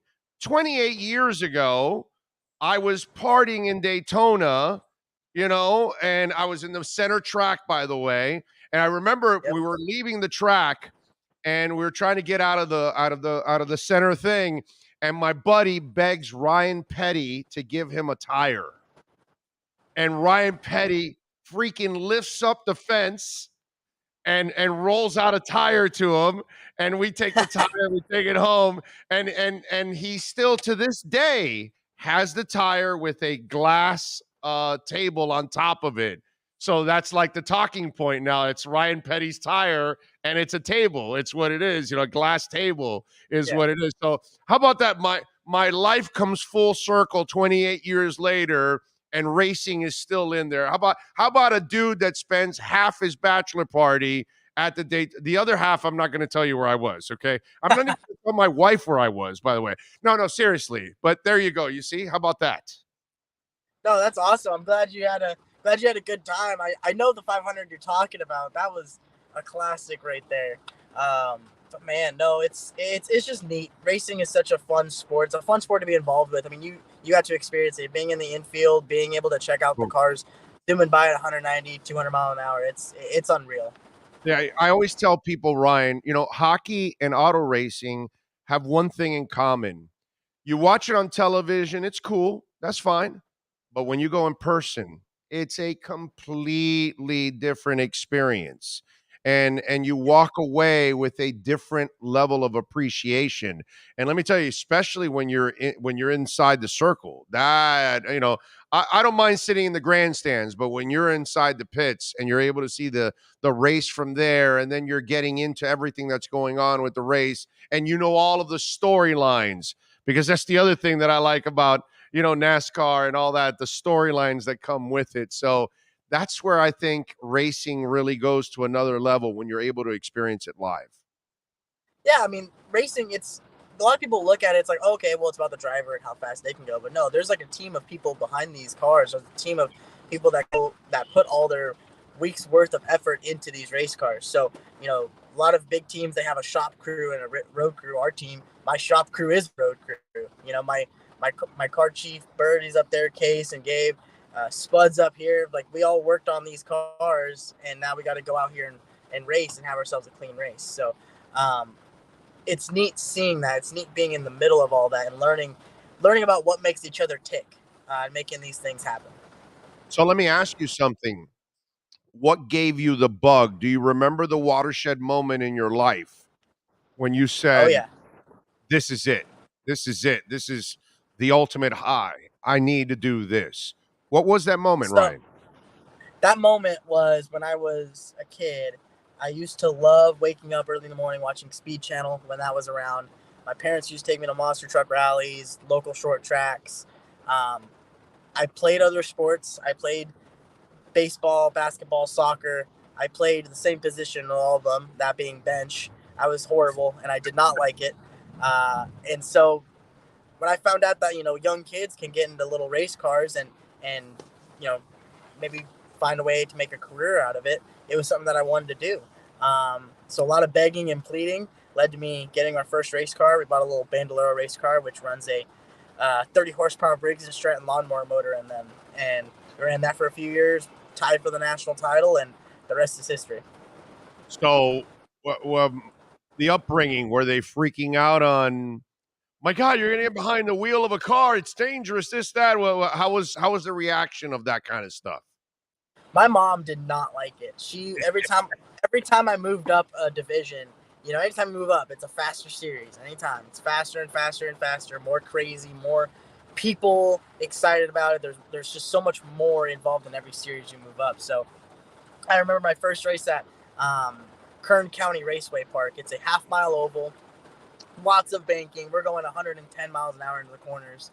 And my mom sat in the trailer bawling her eyes out because she couldn't watch me practice. But by the end of the season, she was fine. It's just, have you put your mom in a car? I want to. I want Okay. to do one of those like ride-along experiences when she rides shotgun with me. Because, that might be the way you kind of get the scare out of her already, she'll stand there and go, oh, I've done that. Okay, nah, he's all right. He took me in there. But that would be a trip for you, right? Because that's one of those things that you get to really like freak a loved one out. Have you been able to do that to anybody else? That you put them in the car and they were talking tough and all that, and then you saw them and they were probably wetting their pants by the end of the ride? Talk to me. No, I haven't been able to do that yet. I actually was the person that rode shotgun once, though. I did that when I first moved up from that little Bandolero race car to a Irwindale Speedway, my home track, has a truck series that they run. And I wanted to learn the track, so I rode shotgun with like the track champion in a 2-seater. And that was like my first experience of going at that speed and kind of realizing like, holy cow, I have to learn how to drive 100-something miles an hour. And now now you look today, we're going to be going, 170, 180 miles an hour around this place, which is just nuts to think about. What's the challenge for you now that if you don't get the practice runs and then you start with the timing right away, what's the adjustment for you because you have less room for error, correct? Yeah, with practice and qualifying, I don't know exactly what the format would be today if practice were to rain out like it is right now. But the thing is, we've done so many races in the last 2 years due to the pandemic and COVID guidelines to where we've basically started the race with no practice or qualifying. So if it came down to a point where we all had to just start a race completely green with no practice, it's one of those things where it's like, we don't like to do that, but we're so used to it at this point that it's almost like we don't mind it. Like, it's just, sometimes in some circumstances, it's almost better to do that. But I know here with the track being totally resurfaced, you can almost see the banking in the background, how steep it is. They totally changed the dynamics of this place. So practice is going to be important here. Yeah, definitely, because obviously you've got to pick up the quirks of the track compared to how it was before, right? Because your muscle memory has to then be retaught, right? Is that one of those things? Yeah, and the way they designed this track, they essentially designed it with the intention of us being able to hold it wide open around here. So we're going to go in these corners, and where we're lifting at, like 100 yards before the corner or 100 feet before the corner, now we're having to tell ourselves, okay, now don't lift at all, and it will stick. Right. So that's going to be something that just a lot of people get used to. There's some changes with the engine package for this weekend's race as well. So that's another big thing. Less horsepower, which means less straightaway speed, but more corner speed. So bunch of different things going into this race. Ryan Vargas, by the way, joining us, and you can see him this weekend in the Xfinity race on Saturday in the number 6 Chevrolet Camaro, JD Motorsports. Ryan, you can also follow him on social media. Your handle, Ryan Vargas _23, correct? Yep. Is that what it is? Yep, that's my handles. Now, was it 23 for Jordan? No, 23 was my car number growing up. Oh, your car number growing up? Is that what you said? Yeah, Okay. my original car number. Okay, so why 20? Why 23? What was the deal? Aren't you also born on the 23rd? Yep, September 23rd. So yeah, I know, because you and I are Libras. You're September 23rd. I'm October 1st. There you go. I mean, we're right by each other. That's right. That's right. So why 23? What's the deal behind it if it wasn't your birth date?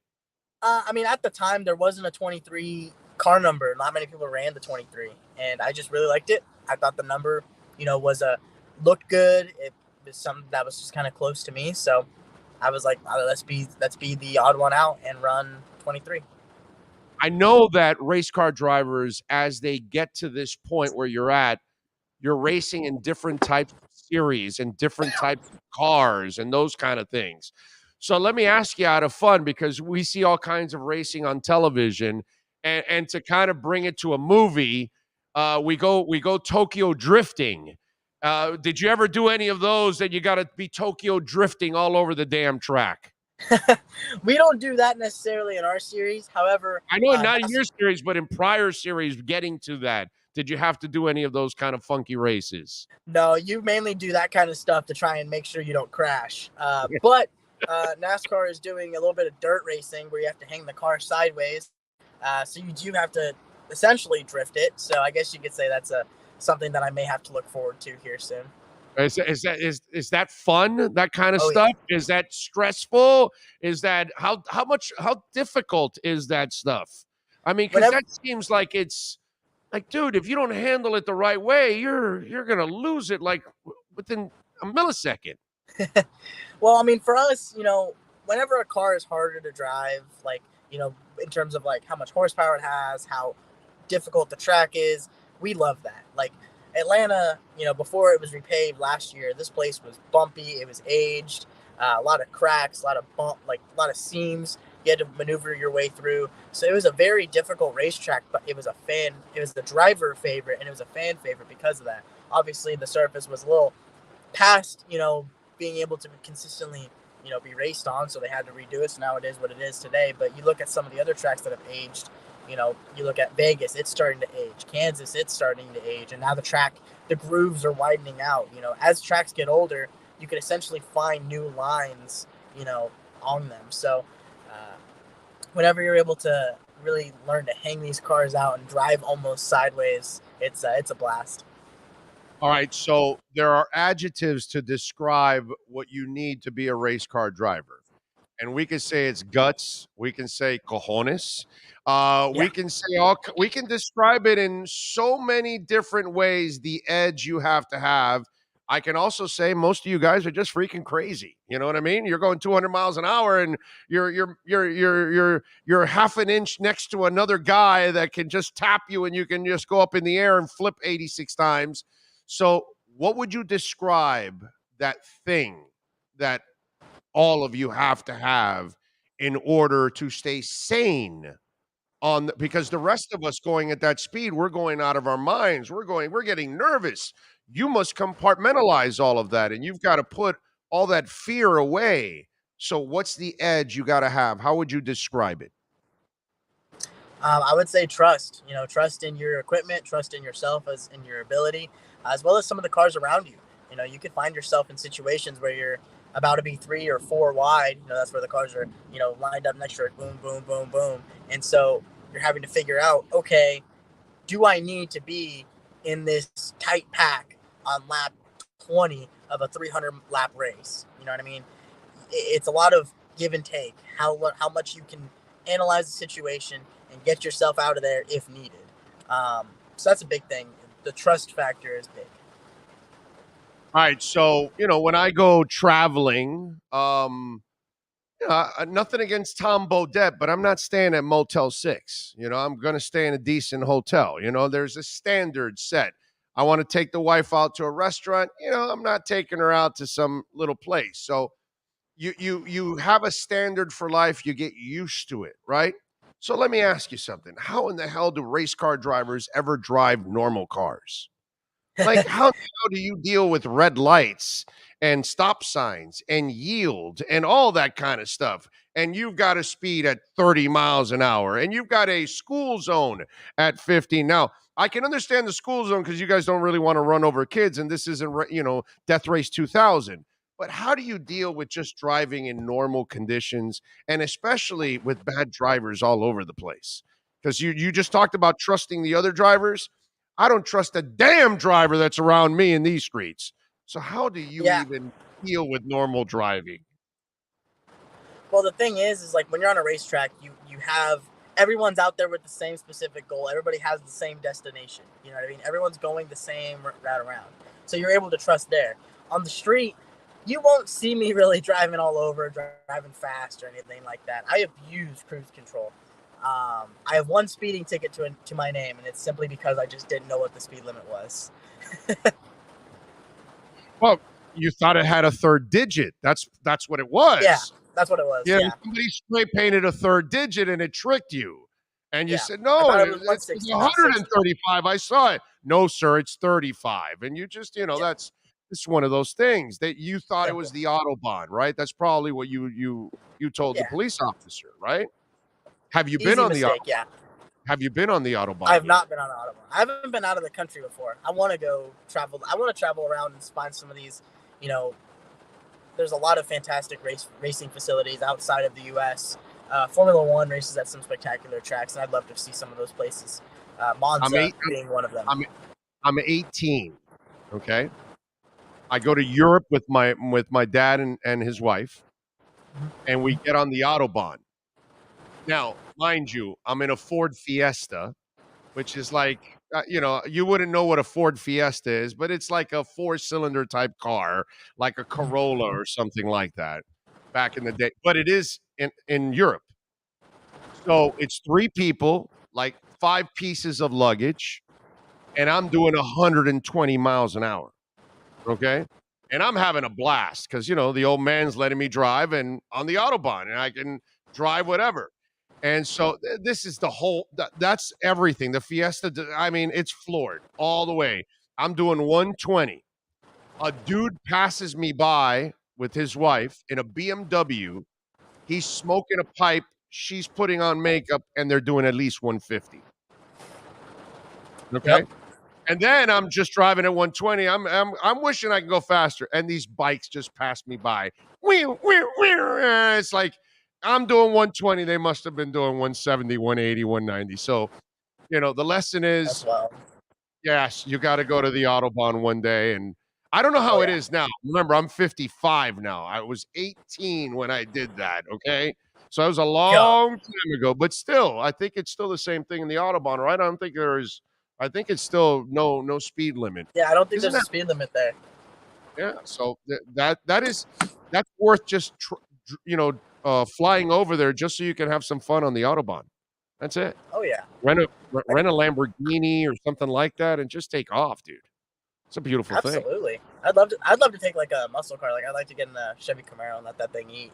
There you go. Ooh, get a Camaro. I love those new. What I love about the new Chevy Camaros is that it has the old style look. Because I'm going to be the old man on the lawn now. Older cars had more character. They had more flair. They had more curves to it than nowadays. Nowadays are kind of boxy. But I love that the Camaro, they went back old school with that one and gave it a little old school flair. That's nice. Is that what you got at home? No, I can't afford that. I have a Chevy Cruze. Yeah, you probably no, you'll probably have more tickets too if you had that Camaro too. That's the other thing. Maybe, who knows? All right, so give us a scouting report. What are we going to see on Saturday? All right, walk us through it, Ryan.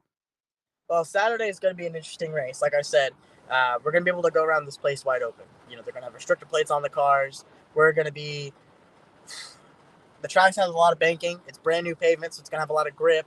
I think you're going to see a lot of drivers on the absolute ragged edge making some really aggressive moves. It's either going to be one of two things. It's going to be everybody's going to just be riding and trying to be safe, or they're going to start getting real racy up front, and it's going to get a little interesting, and it's going to be about how we can get there to the end. How would we describe Ryan Vargas, the racer? Are you an aggressive racer? How would you describe yourself? Aggressive when needed to. I kind of understand that, like, when it's the first 2/3 of a race, there's really no need for me to go out there and, muscle guys out of the way, or, find myself, like I said earlier, in the middle of three and four wide situations that I don't need to be in.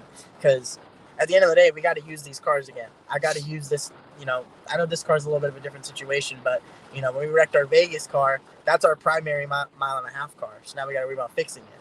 So we don't have stuff to just throw away like that. So it's all about being smart and being there at the end. Yeah, pacing early and then take your chances late is what you're saying. Right? What was that? Pace yourself early, yeah. Take chances late is what you're saying. Yeah. I mean, it's just really about, like I said, being there at the end. Because if you're never going to be able to get the results you need if you're wrecked or if you're in the garage. Like, there's no reason to do that, especially when like I said, we don't have, a shop crew and a track crew. We have, like, my entire crew is in this van right now. We all rode here together. So it's a great feeling to kind of know that when you bring a car home in one piece, regardless of the day you have, you have something to build upon and work on for the next race. All right. By the way, if you win it, you got to find a way to put our logo on the car again somewhere. You know what I'm saying? Absolutely. If we were to win with the big O logo, I mean, I feel like every race. Good luck. There you go. I love it. All right, Ryan Vargas, we got to cheer for him. The number 6 Chevrolet Camaro, JD Motorsports. Ryan, we'll be cheering for you on Saturday, my friend. I appreciate you, man. Look forward to meeting you when you come on down to Homestead. Absolutely. Thank you for having me. Sorry for all the technical difficulties. Oh, dude, your Wi-Fi kicked. By the way, I forgot to tell you. I forgot who you said whose Wi-Fi this is. It kicked ass, dude. It was great. The whole crew chief. He's right here. He's right here next to me. Well, then don't ever fire him, because if he can come through with Wi-Fi, he'll do your car fine, bro. Don't worry about it. Absolutely. Wi-Fi is a hell of a lot harder. Trust me. You're good. You're good, baby. All right. Take it easy, Ryan. Sounds good. Thank you. You got it. There you go. Ryan Vargas, man. Good stuff. Good stuff. Those are some brave individuals. Those are some brave individuals, bro. To be going that speed. Ugh, that is crazy, man. And it's fun to watch. It is fun to watch. And I'm dead serious. You know, football, basketball, baseball, soccer, they're all great television sports. They're decent sports live. They're great television sports. Auto racing and hockey are live. I can watch them on television, but live, when you hear the roar of that engine, when they start the race, the beginning of the race, when they drop that green flag and they come running around, 3 rows deep like that, it is impressive as hell. It's one of those moments that I get goosebumps in sports at the start of the race. It's also just the smells of the track when you're there. Yeah, man. Yeah, it's just totally different. It's not you're not Yeah. just smelling, the popcorn and everything else. it's just a different vibe. And the but sounds also. yeah. When the brakes lock Everything. up and there's sliding. Yeah, live is awesome. It is a great experience. Juice F5, thank you for a little love there on the super chat. He says, "Oh, do you have any stories about the Orange Bowl bathrooms? I've heard crazy stories about the OB bathrooms. LOL, please elaborate." Not the ones you told me, not the ones you told me. Yeah, Juice 5. I don't know what they're going to tell you about the bathrooms, except they stunk and they were terrible. And the one thing you wanted is to get out of that bathroom as soon as possible. There's no stories. You don't hang around long enough to have any stories.